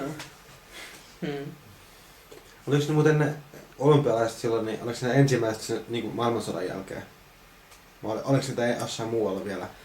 Berliinissähän se piti ne niin, sellaiset silloin se oli sodan aikana, ennen sotaa. Se oli ennen sotaa. Oli sodan jälkeen ensimmäiset oli Helsingissä. Niin, ensimmäiset nykyaikaiset hän sanoo. Niin, on nykyaikaiset ensimmäiset. Oli ja nehän teki hirveästi. Eikö se siihen Käpylään se Olympiakylä rakennettiin? Rakennettiin kaikki niitä varten. Joo. Ne isot keltaiset. Joo. On ne semmoiset niinku käärmetaloksi sanotaan, niin siinä. Niin se ne kiertää sitä Mäkelän katua. Niin. On. Rakensi ja kyllähän se hulinaa oli että, ja ihan hyvinhän ne vissiin pärjäs laittamisissa. Kyllä pärjäs, niin ihan hyvät. Ja Paavo Nurmi toi sitten olympiasoidun sinne stadionille. Se oli vielä ihan hyvä kunto, niin se oli kyllä vähän hullu vissiin vähän Paavo Nurmi. Niin joo, se oli semmoinen, mutta se rikas ja hyvin se jaksoi juosta ja sitten eihän sitä yleisurheilusta paljonkaan herunut silloin mitään suomalaisille, mutta saa järjestää. No Sylvi Saimo voitti Melonnasta mitalin silloin. Ja niin teki, joo. Ja kuka se oli, oliko se Kelpo Gröndal tai mikä se oli se, joka eikö painiski tullut? Taisi tulla, joo. Mä muistan jotain outoja lajeja, ne varmaan oli. Mutta en muista sitten niitä, täytyisi tutkia vähän noita historian kirjoja, että tuliko tosiaan niistä kestävyysjuoksut. Vielähän vissiin, mutta ei se enää ei tullut, koska Satopekki oli se, Satopekki joka oli kaikki niin kuin, joo. Emil ja Satopekki. Sen vaimo voitti naisten keihään heiton. Joo. Kultamitalin. Oli semmoinen niinku olympialaisten julkkispari. Joo. Emilhän kävi monta kertaa täällä Suomessa sitten, että se ystävystyi näiden suomalaisten. Oli. Oliko muuten, mä en ole miettinyt, mitä ne on niinku, olisi paljon elokuvateattereita sillä, että millaisia ne olisit niinku, oliko TVtä 50-luvulla sillä? Silloinhan oli elokuvateattereita vielä paljon. Niin, että ei ollut TVtä hirveästi. Joo, että kun ei ollut TVtä, vastahan silloin aikaa myöten. Me tuolla Järvenpäässä asuttiin silloin, että me käytiin sitä naapurin telkkaria katsomassa ja sitten se Teuvo toiko se vuokratelkan vai minkä se toi. Että sitten piti äkkiä hommat hoitaa, että pääsi töllöttää televisioon. Niin joo, niin. Kun sieltä alkoi ohjelmaa tulla. Joo. Niin, oliko vain yksi kanava? Oli vissi. No eikö se ollut Test TV? Mikä hitto se oli? Test TV, se nimi oli. Tesvisio oli. Tesvisio. Niin. Ei siellä kyllä ollut kuin ykkönen varmaan. Sieltä sitten, en mä tiedä milloin meille tuli TV, mutta siinä tuli joku lastenohjelmaa, tuli aina sunnuntaisin. Niin. Fakiri, Kruunkuuli, Sirkus, Papukaija. Ja sehän on tosi sitten tuli sen jälkeen. Eihän sitä meilläkään ollut omaa telkkaria. Meillä oli semmoinen vuokraturni vai mikä se vuokrasi niin sitä telkkaria. Mutta se oli vissiin, mä en muista mikä TV siellä Alakoivikossa oli, koska sielläkin oli jo TV. Mikähän TV se oli? Sielläkin katsottiin mustavalkoista. Ei ollut. Ei kun se oli mun mielestä siellä Yläkoivikossa se oli väri. Vai oliko mustavalkoinenkin vuokra-TV? Koska väri-TV oli varmaan se vuokra. Niin. Toihan nyt puhutaan ihan eri vuosia. Niin puhutaan, joo. 50-luvulla. Alakoivikossa. Ei varmaan ollut TVtä hirveästi. No, mutta silloin kun minä olen ollut, niin silloin on katsottu, koska ne tuli ne naapurilapsetkin katsoa sitä meidän TVtä. Lastenohjelmaa. Niin siinähän ne istu niin, että meillä oli silloin TV siellä ja se on ollut 60, olisiko 5-6. Mutta se on ollut tietysti, en mä tiedä onko 50-luvulla ollut. Mä mietin, että silloin varmaan on enemmän. En mä usko, että silloin on ollut. Niin, silloin varmaan, niin kun mietin, että kuinka paljon niitä elokuvateattereita oli. Että oliko sitä... Elokuvateattereitahan niitä oli silloin niitä oli Helsingissäkin paljon, mutta sitten ne rupesi, kun telkkari lisääntyi, niin sitten niitä häipyi häipyi kannattamattomana, ei ollut. Niin, että kävit sä usein, nämä on hauskaa nämä vanhat suomalaiset elokuvat. Kävit katsoa paljon? Olihan se sillä lailla uutta se, että kun ei sitä, mutta nyt kun katselee niitä vanhoja, niin kyllä ne on tosi elokuvia. Kävikö se katsoa kotimaisia vai ulkomaisia elokuvia? Kyllä minä katsoin ulkomaisia. Mikä se oli se lauluelokuva, missä lauloi Janet McDonald ja Nelson Eddyllä päivien Kimalus. tai joku semmoinen. Sitä mä kävin Kuopiossa katsomassa vissiin 4 eri kertaa. Okei. Niin. Kyllä. Sittenhän me 60-luvulla katsottiin kaikki Naapurilähiöä ja Peyton Placea. Se oli keskiviikkona. Kaikki oli katso samaa sarjaa koko Suomi. Minkälainen se Naapurilähiö oli? Se oli sellainen kotimainen, mitä minä ainakin muistan katsomaan. Mutta Peyton Placea sä katsoit aina. Tuli keskiviikkona, alkoiko se 9, niin voit olla varma, että koko Suomi teki sitä samaa. Ja oli ihan hovia. Kaikki katsoi sitä. Se oli amerikkalainen saippua. Oli sekin parempi kuin tämä nykyinen Kauniita hirviöitä. Oli. Sitten sieltä tuli niitä kildareja ja tämmöisiä. Joo, niitä oli. Niitä mustavalkoisiahan ne oli. Joo. Ja sitten tuli myrskylinnut. Niin joo, mutta se on 60-luvulla vai? Joo, semmoiset nuket. Niin kyllä mä muistan, että näytti uudestaan niitä sellaiset. Ja sitten Muppet Show. Se oli jo niin sitten, joo. Muppet Show. Oliko se lauantai-tanssit ja voi. Lauantai-tanssissa oli monta tuttua sitten, kun oli ja ne kun vällisteli tuolla sitten kameraa. Niin justiis. Ne yrittivät olla linssiluteja. Aivan. Se oli muuten Milmakin monta kertaa. Oliks, niin no. Lauantai-tansseissa. Siirrytäänkö me nyt sitten 60-lukuun? Ei, kysy vaan mitä niin, että harha askel. Niin. Kyllä siinä vähän tulee semmoisia muistikatkoja, että ei enää kaikkia tarkkaan muista. Ei tietenkään. Mutta ei se muista itsekään. Pitää ottaa huomioon, että kun tässä 80 on jo täyteen tulemassa. Joo. Ei se muista mitään, mutta että kyllähän täällä Uudellamaallakin on ollut ihan mukava olla ja kun on oma täällä lapset tässä lähellä ja kaikkia. Sukuhan tuo pienenee kyllä maailman lopun edellä, että ei ole enää paljon. Se on vähän harmi. Paljon jäljellä, mutta en minä voi moittia että silloin vaikka Laatukalla asuttiin ja Saaressa siellä, mutta eihän me silloin siellä käyty Riihoin ongella eikä käyty, että se oli, pappa kun oli talvella kalasti sitä nuotalla ja siellä nousi ihan kunnon puhaa ja siikaa ja tämmöistä. Kyllä siellä jonkun verran lohtakin tuli, mutta se puha oli ja siika niinku, ja muikkuja. Semmoista arvokkaa. Arvokkaa. Mutta semmoista köyhää aikaahan se oli. Ei se ollut 50-luku, 60-luku, koska jos ei ollut rahaa, niin oli tosi köyhä. Ja se, jolla oli rahaa, niin oli rikas. Se oli hyvin kahtia jakautunut. Eihän sitä sotakorvausten aikana, kun niitä maksettiin, niin silloin sitä työtä oli, mutta kyllä siinäkin oli sitten sitä työttömyyttäkin jossain välissä. Oli. Ei sitä ollut niin hirveästi. Ja sitten, kato, sitä koulutusta, se ei ollut silloin niin suuri sana kuin nykyisin on se koulutus. Että sä helpommin töitä. Niin, että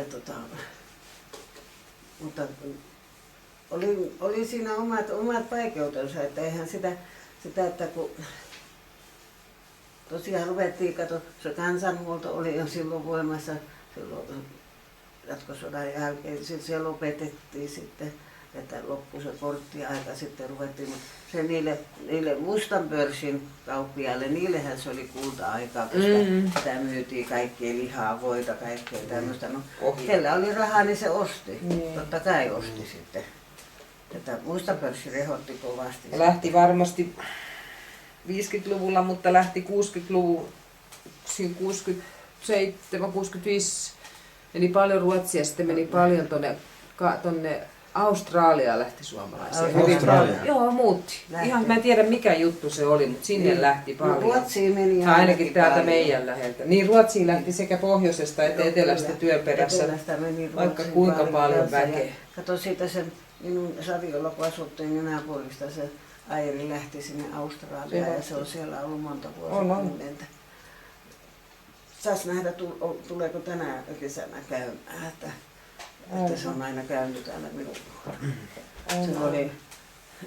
Niin silloin oli se ensimmäiset miehestä eros, mutta sitten oli sillä toinen nuori kaveri, mutta ne kai no, sitten on siitäkin jo eronnut, koska se nyt yksin on siellä, että 2 poikaa niillä on. Lähtihän se sun siskon tyttökin, se lähti Kanadaan ja no tuli juntti takaisin tänne näin, se jäänyt Kanadaan. Se lähti Kanadaan siellä ja voi herranen aika. Ja sitten se tuli kuule velkakirves kaulalla sieltä takaisin ja minäkin Pöllö sitten, se on semmoinen ihminen, että mä en ole yhtään mitään, mutta autan armias, jos sen pitää saada velkaa tai vippiä, niin kyllä silloin se kieli laulaa, kun Venäjän ruoski. Niin sieltä kun tuli, niin varmaan painosti sitten, kato, se tuli sen jälkeen, kun mummon hautajaiset oli. Aha. Se tuli sen jälkeen sitten pois, se ei kovin kauan ollut se ukin hautajaisiin, se tuli ensin, se meni takaisin sitten ja sitten sillä väliin se tapasi sitten tämän minun miehen veljen Keijon, että ja nehän rakastui sitten, että se oli kun tulta ja tappuraa, niin sitten kun mummon hautajaisten jälkeen, niin sitten ne meni naimisiin ja ne teki sitten sen Kristiina-tytön no sitten se kerran sanoi, että voisinko minä lainata. En muista, olinko minä jo täällä vai olinko minä vielä Saviolla. Ei lainata, kun anna hänen vekseliin nimen. Se vekseli oli 15 000 markkaa silloin, markoissa oltiin. No minä hölmö, kato kun hölmö olen, niin minä hölmö sitten laitoin sen nimen ja se 15 000 kun on, niin kato siinä 2000 menee niihin kuluihin, niin se olikin sitten jo loppusumma 17 000. Minä köyhä ihminen panen hänelle vekseliin nimeen ja nämä oli niin vihaisia ja sanoin, että sä olet ihan hullu, minä sanoin, en mä kyllä täysjärkini olekaan, että mä oon hullu, kun semmoiseen vekseliin ei pitäisi ikinä laittaa nimeä, ei kenenkään. No, siitä meni jonkun verran aikaa. Sitten se lähti täältä Helsingistä pois, muutti sinne Savitaipaleelle ja oli olevinaan niin sairas ja huonovointinen. Ja meni sinne ja mä ajattelin, saas nähdä miten käy sen vekselin kanssa. Sitten sieltä penkistä soittikin joku nainen, sanoi mulle, että tämä eräytyy tämä vekseli, nyt pitäisi tulla laittamaan jatkopaperiin nimi. Että kun tämä Rouva Club on ollut niin sairas. Minä sanon, no Rouva Club ei ole minuun ottanut minkäännäköistä yhteyttä. Minä en tiedä, onko sairas vai onko terve. Minä sanon, mutta minä hänen siihen paperiin enää nimeä pane. Että tehkö Rouva Club mitä haluaa. Sano vai niin. Minä sanon, no se on ihan niin. No, minä en laittanut, 2500 oli sitten vanhaa markkaa sitä vielä maksamatta. Mä ajattelin, no Annihan se varmaan maksoi sitten sen. Että sitten se tuli sieltä aikaa päälle, että se on nyt maksettu sen. Kato, meinas vedättää siitäkin minua. Voi juku. Voi juku. Muistatko taas ihan eri aikoihin, mutta esimerkiksi silloin kun kuuhun laskeuduttiin. Kyllähän me sitä katsottiin, totta kai me katsotte niin TV:stä vai? Nythän sitä tuli, mutta en minä enää ollut kiinnostunut. Oletkohan se töissä tai jotain, koska mä muistan niin elävästi, että isä herätti silloin, se oli aamuyöllä. Voi olla. Minä en TV ääreen mustavalkoisesta TV:stä katsottiin sitä, se tuli suorana lähetykseen. Minä en sitä silleen muista, voi olla, että on ollut sä oot ollut varmaan töissä, niin. Koska me oltiin keskenään. Se oli kesä, kato heinäkuutahan se on ollut. Mä muistan, niin. Se tuli sieltä mutta jotenkin. Sitähän sitä kytättiin sitä ensimmäistä Sputnikia. Joo, niin se oli 50-luvulla jo. Niin, sitä, että se vilkku vaan kun meni kiersi tuolla. Sitä näkyykö se sitten? Niin. Näkyykö se sitten? Näkyykö se siellä? Näkyy. Herra Kun oli kirkas jästä. taivas, niin se välkkyy vaan, että kun se meni eteenpäin. Voi vitsi. Niin, sitä minä kyllä katsoin, mutta tätä minä en muista tätä Joo. se puuhu, mutta olihan se sensaatiohan se oli. Oli. Niin. Varmaan. Kun ajattelee, että mennään tuonne toiselle planeetalle. Aivan. Apinain planeetta. Semmoinen sarjakin on tullut. On. Joo. Mitäs muita tapahtumia tässä on? Ollut. Semmoisilta vanhoja. Sitten on semmoista helvetillistä työntekoa ollut se No elämä, eikä työntekohan se on ei ollut. mitään muuta. Työnteko on ollut ja Toisesta työstä toiseen työhön. perheen sattui vähän semmoinen viinaa menevä mies, niin sitä piti vaan yhdellä aisalla vetää kitkuttaa aina. Mamma sanoi aina, että kun yhdellä aisalla rekeen vetää, niin se aina menee kierroon ja niinhän se on tosi. Näinhän se näyttää olevan, Niin. joo. Joo, että se on semmoista, mutta aina on eteenpäin menty. Että luojan kiitos, silloin oli kunnossa, että jakso tehdä töitä. Ei tarvinnut sossun luukulla olla. Minä menin siivoamaan muutaman huushollin aina, niin siinä sai päivän sakkarahaa. Joo. Työhän oli 3 vuorotyötä. Työ oli 3 vuorotyötä silloin alkuun ja aamua, iltaa ja yökköä ja tämmöistä.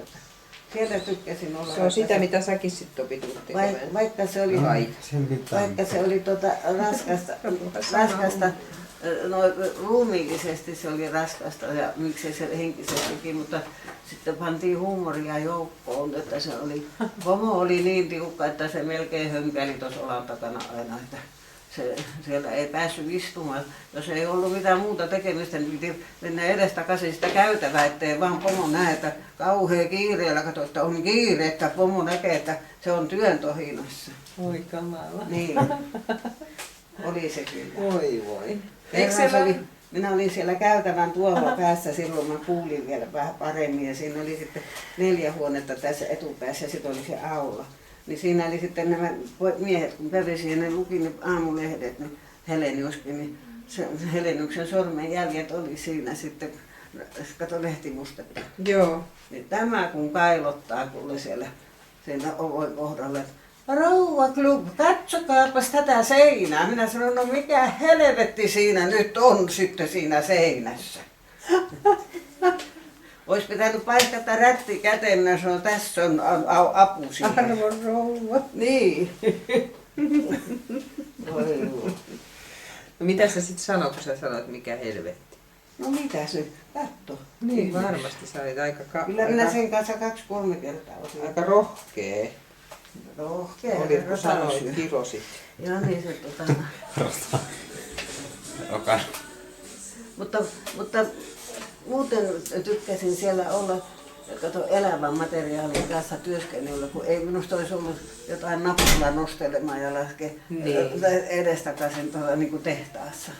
Mutta oli siellä joukossa on kivoja ja joukossa on vähemmän kivoja, mutta potilaat oli ihan ok. Ei mitään. Se on varmaan mielenkiintoista aikaa mun mielestä elää silloin. Se on se nytkin varmaan ihan mielenkiintoista. Jos vaan pääset, niin menee vaan sinne sairaspuolelle töihin. Se ei ole ollenkaan paha paikka. Se on hyvä paikka. Minä olen ihan kiitollinen. Eikä me siitä pomostakaan sitten enää sillä lailla välitetty mitään. Työt teki, niin mikä siinä. No sittenhän se tuli, kato siellä naapurin rouvahan oli siellä töissä kanssa siellä Saviolla, kun asuttiin se Huuskosen Hanna. Ja toi Hassisen, mikä sen tytön Helina oli kesällä siinä ulkona pihalla, se oli sunnuntai-aamu. Siinä oli naapurin ämmällä, oli 2 pojaa pienet, niin ne oli sieltä löytänyt jostain viskipullon. Ja vievät äitille sitten, että äiti, me löydettiin tämmöinen. No äiti sanoi, että no heittäkää klubin puolelle, sinne se kuuluu. No ne heitti siihen meidän tontille kuule sen pullon ja Helina kuuli tämän. Ja Pirjo kun näki, sillä oli puukengät, se kun meni ja potkas kuule se, no se meni rikki se pullo, mutta meni kuitenkin heidän puolelle. Kohta tuli tämmöinen helvetimoinen plakaatti siihen kuule kepinnenä, että ei saa rikkoa toisten tontille viinapulloja. Minä kun menin ja tempasin sen hyvä, ettei ikkuna mennyt rikki, kun minä paiskasin sen sinne. Voi verranen aikana. Tämä sitten tuli töihin ja siinä oli semmoinen pieni osaston keittiö, missä laitettiin aina juomat ja hedelmät ja asiakkaille ja semmoiset, että se kerran tuli siihen keittiöön, niin se oli justiinsa tapahtunut se homma, niin minä sanoin sille Akalle, hyvä, ettei sen tintannut, no se on kyllä sun perkele niin, että kyllähän sinä et minun asioita tänne huusholliin tuo, että ja nuole sinä kenen persettä nuolet, mutta minun asioita sinä et jauha täällä.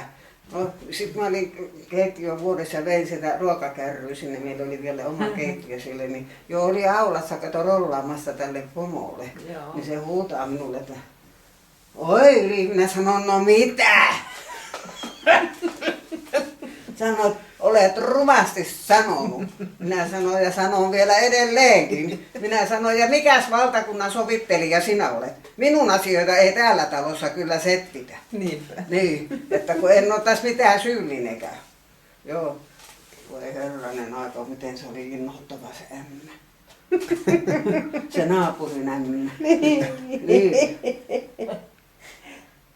En ole kyllä puhunut enkä pukahtanut, No ei, mutta ei. kaksoset oli, niin niitä piti tulla tuomareita ja lääkäreitä kuule niistä, niin yhdestä on ainakin tullut juomari. Katos, Niin. kato, voi harmi. Harmillista.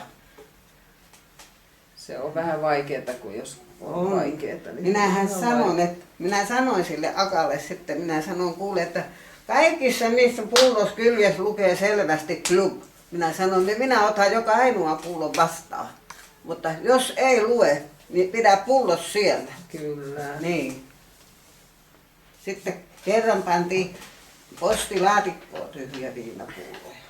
Tämmöistä helvetinmoista kiusaamista. Niin oli. Mutta kato, luoja kostaa, luoja kostaa. Näin teki, Niin. näin teki. Eiköhän siellä ole se yksi poika halvaantunut sitten. Luulen, että siinä oli joku ihme sairaus taisi olla sillä vanhemmalla. Niin, pyörätuolissa kuulemma, Joo. sanoo Liisa. Ja Joo. olenko minä asiassa vai asian vieressä? Ei, ihan kuuluu kaikki. Tämä on... Tuohan sun elämässä, kun 50, 60, 70, 80, 90, 2000-luku, tässä on tapahtunut niin paljon, että ei itsekään meinaa perässä pysyä tässä kehityksessä ja Se on kaikessa. ihan älytöntä, niin Ihan siis, siis- mistä olet lähtenyt, missä nyt on. Niin, Niin, että mitä ihan kaikkea... siis yhden ihmisen elämässä niin Niin. kyllä on Pomo oli hirveä. tiukka siellä työmaalla, mutta minä tykkäsin niiden potilaiden kanssa ja työkaverit oli mukavia.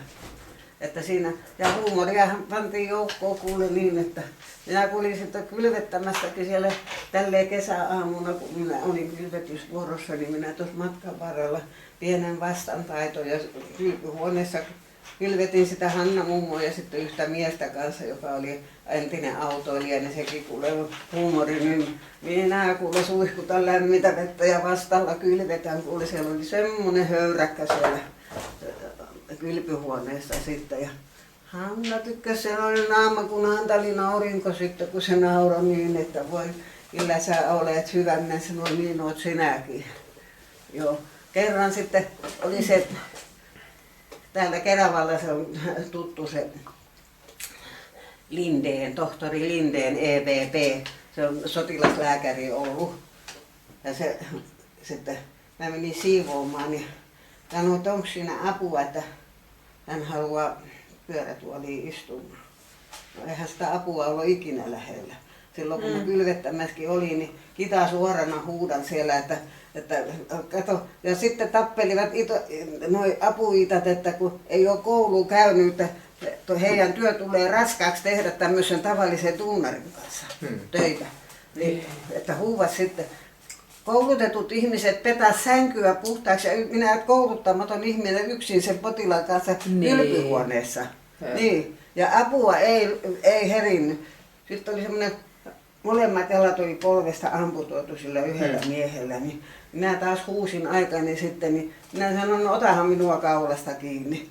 tempasin, niin ukko rupesi naurattaa, sanoo kyllä sä oot voimanpesä. Minä sanoin, no kun ei tule apua.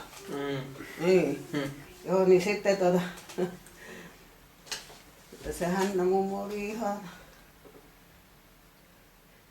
No sitten kylvetin, se oli se pankin johtaja Ahonen Keravalla, oliko se, mikä oli ennen Nordea, Koppi. Joo.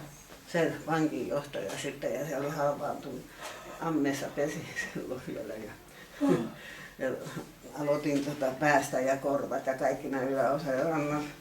Hän osannut varoakaan, kun mä menin sinne Kopeksen luokse puulle ja sillä oli vähän tulehetunut se homma. Saatana, kun se tinttasi mua kuono sieltä ammesta, kun ihan kuin Pattersoni täräytti kuule, silmä mustana käveli ja huuti kuule, että älä koske minun kulliini.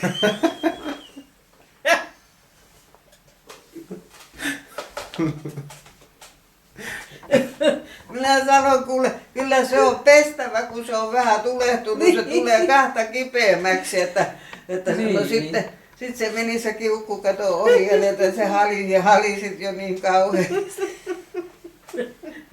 Minä nauroin sille rouvallekin, minä sanoin tämmöinen keskustelu, me käytiin kylpyhuoneessa. Se rouva oli vihainen sanoi, että voi sinä olet tuhma näille tytöille, kun ne on niin kilttejä sulle. Pidetäänkö tauko? Sitten toinen tapaus on semmoinen, se oli työnjohtaja Herra Haarala.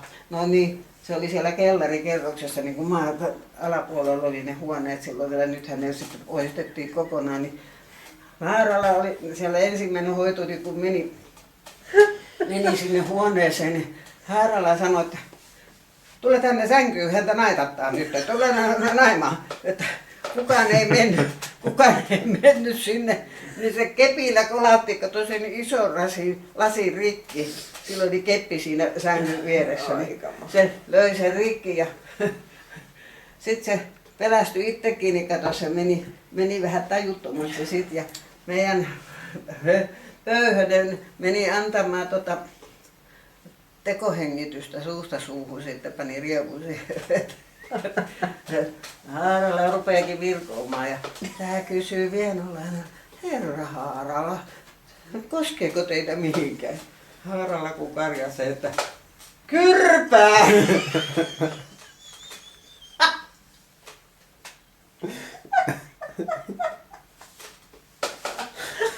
Arvaa vaan, siinä oli Luhtosen Aila ja ketä me lähdettiin sitä huoneesta. Ois antanut nukkua sen siihen.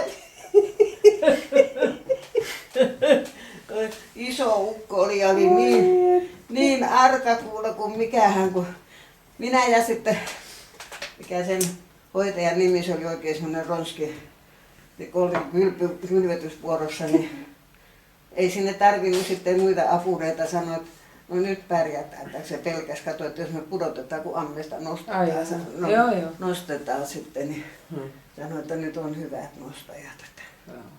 Joo, niin kyllä siellä oli jos minkäännäköistä. Ihmisiähän ne kaikki on, ne vanhoja tai miten vaan siinä on. No sitäkin se siitä tuli loppujen lopuksi hirveä rivosuinen, kun se siinä allassakin istui. Sitten oli taas näitä oli Keravan kermaa siellä ja sitten oli se terveystarkastaja Itkonen, se oli halvaantunut, niin se ei voinut siinä aulassa istua, kun se rupesi niin veistelemään niin kauan. Pidetäänkö tauko? Mulla olisi nälkä. No, pidetään vaan. Mihin me jäätiin? Niin, kulvettamistarinoihin. Niin.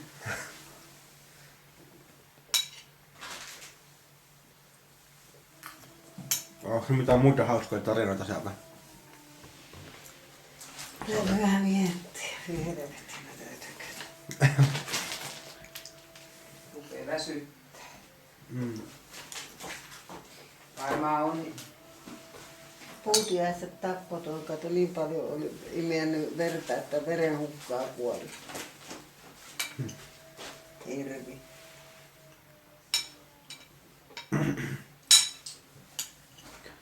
Kävittekö siellä joskus Laatukalla pilkellä? No en käynyt. Kato, me oltiin niin pieniä sitten, että me ei käyty pilkille. Pojat muistaakseni silloin talvella niitä iskukoukkuja laittoivat. Ja sitten se oli se nuottapyynti oli, että siitä tuli sitä kalaa niin paljon, että ei käyty silloin siellä vielä.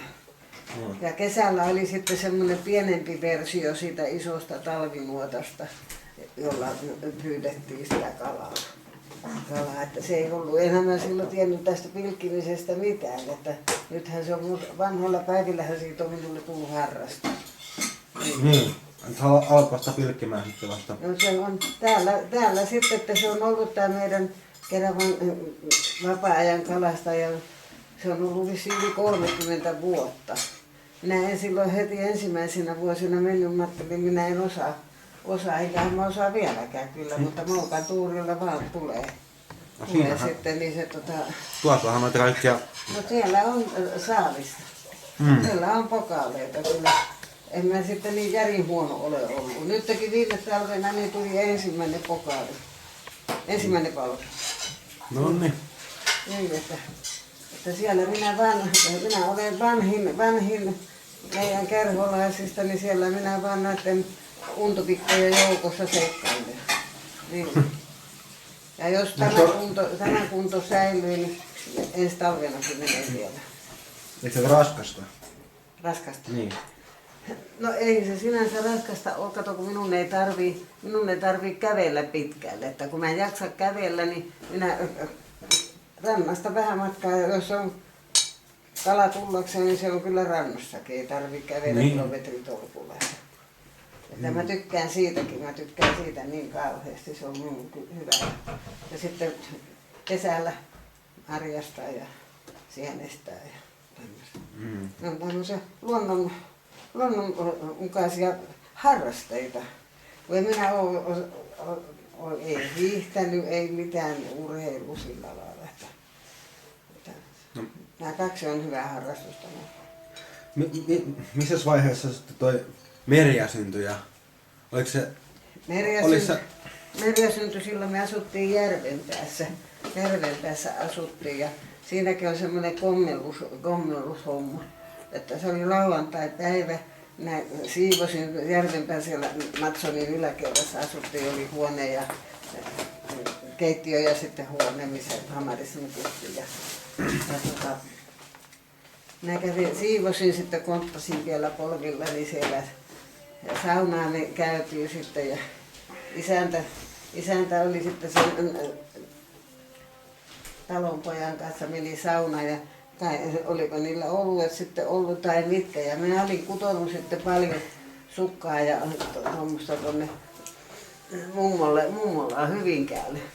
No Teuvo, kun oli muutaman ryypyn saanut kato päähän, niin se sanoi, että no häntä lähtee viemään Hyvinkäälle nyt ne sukat, mitä sä oot kutonut. Ja mulla oli niin vähän rahaa ja minä mietin sitä, että millä mä pääsen sinne Helsinkiin sitten.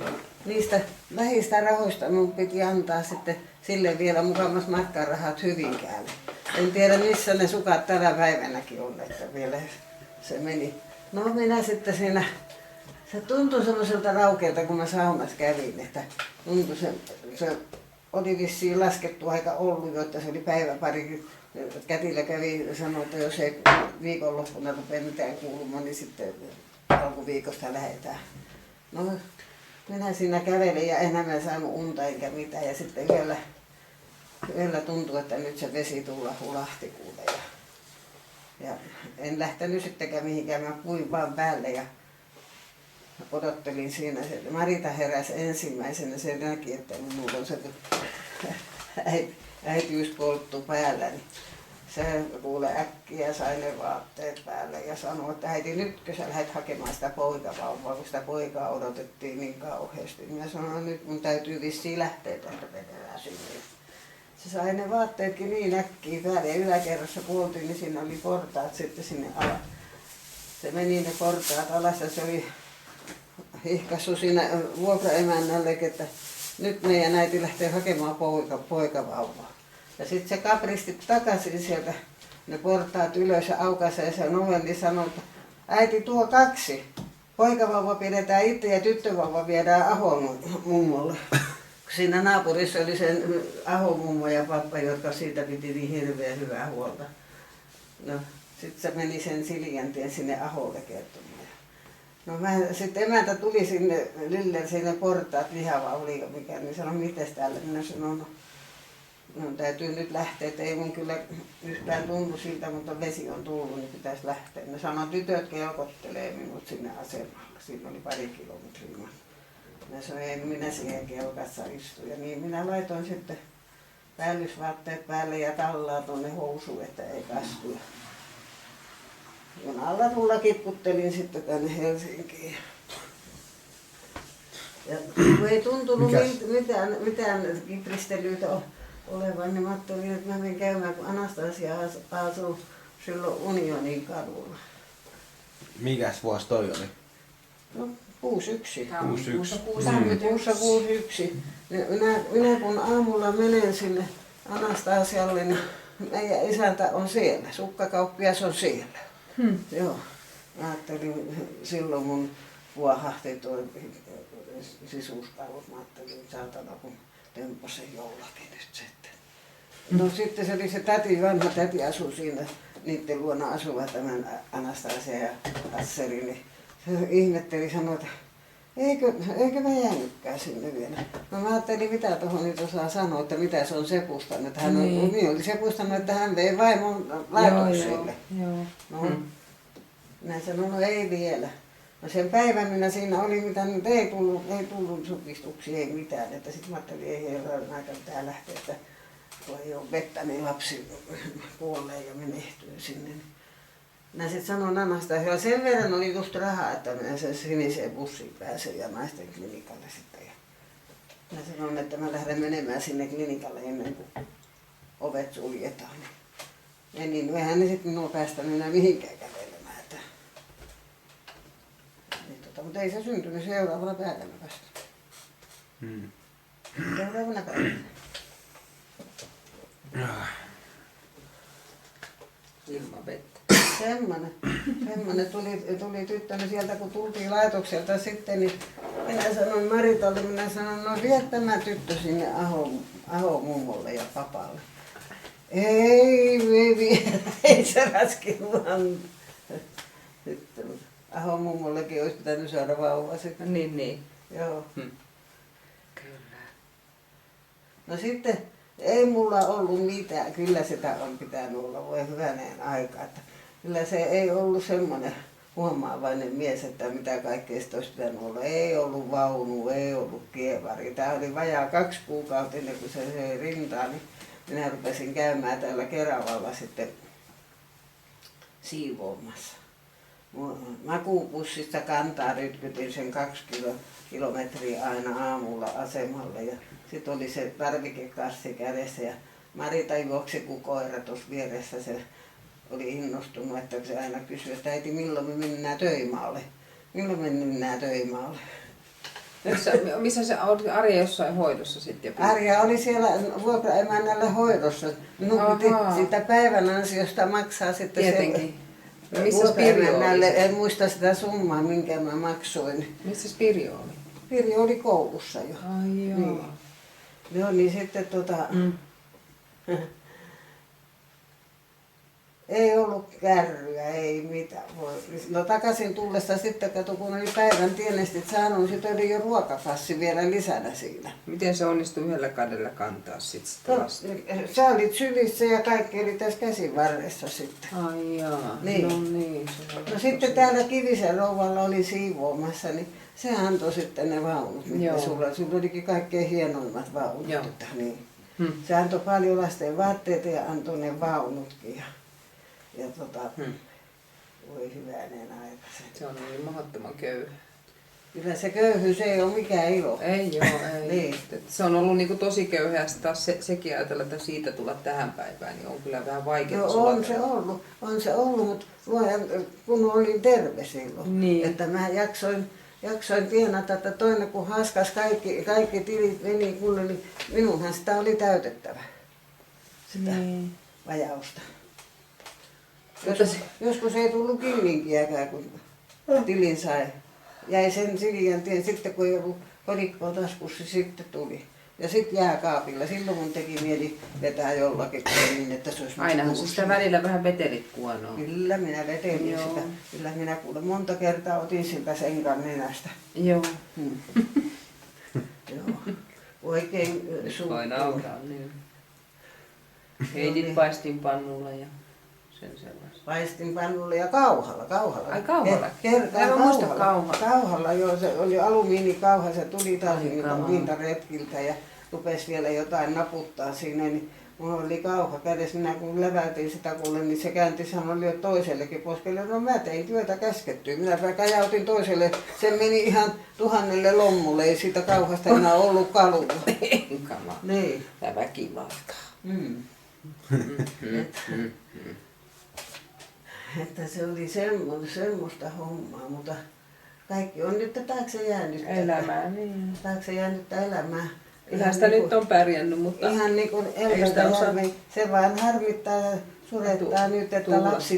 lapsille olisi pitänyt paljon enempi saada silloin kun oli lapsia, että leluja ja muita, mutta kun sitä ei ollut, niin sitä ei ollut rahaa. Sitten velaksi ostettiin se Saviolta se tontti ja talo rakennettiin velaksi. Ja rohkea minäkin on ollut, kuule, että ei ollut ensimmäistäkään 100 kummallakaan rahaa, kuule, niin papereihin vaan nimeä yntätään ja väärää nimeä vielä kaiken hyvän lisäksi. niin. Niin, joo.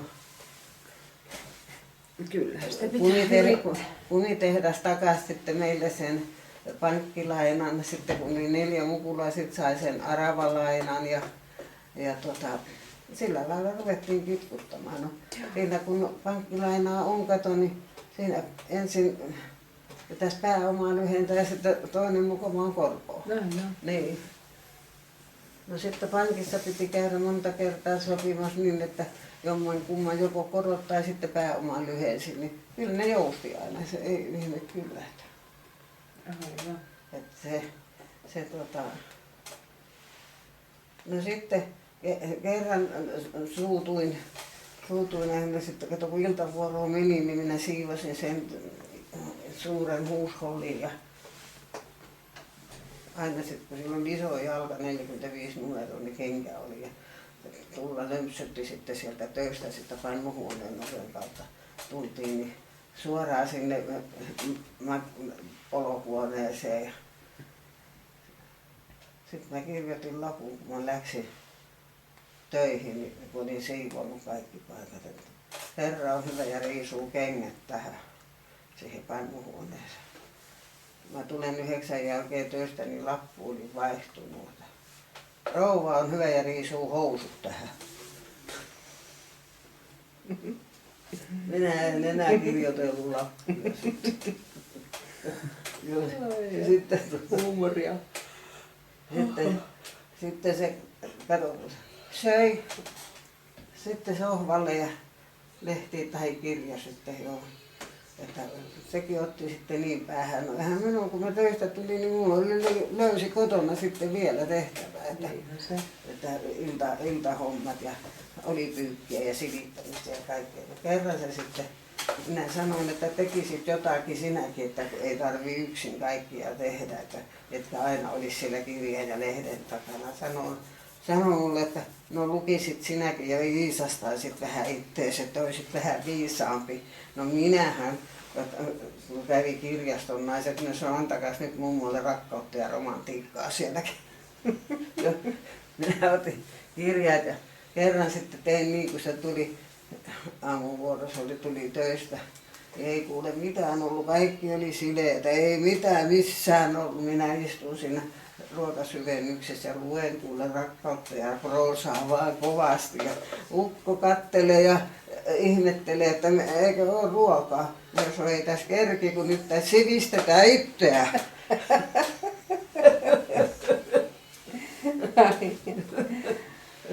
Voi hyvänen aika.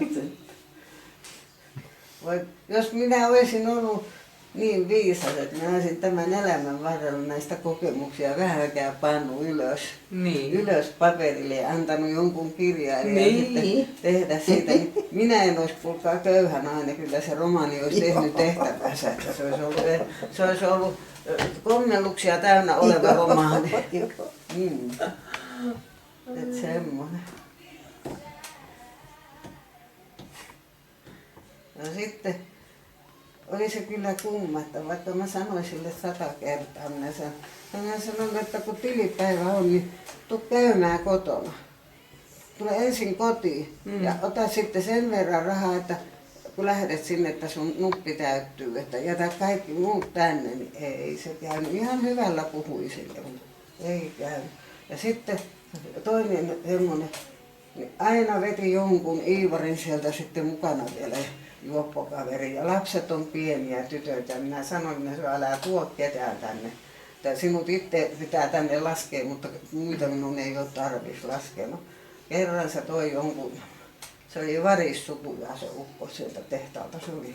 Sillä oli salkku. Sanoi hän toi kaverin, että nyt lämmitetään sauna. Minä sanoin, että sitä hän ei aiota nyt tänään lämmittääkään. Se laittoi jo sinne sytykkeet ja tulta sinne. Minä kun otin ämpärillisen vettä ja kun tempasin sinne uuniin, kuule sen vesiämpärin sitten. Ja minä sanoin, että tämä sauna ei lämpiä tänään. Ja ukko siinä pyörii sen salkun kanssa. Minä kun tempasin ukkoa persvillosta ja painoin kuule ulos. Ensin lensi mulkku, sitten lenti tolkku ja sitten meni salkkuun.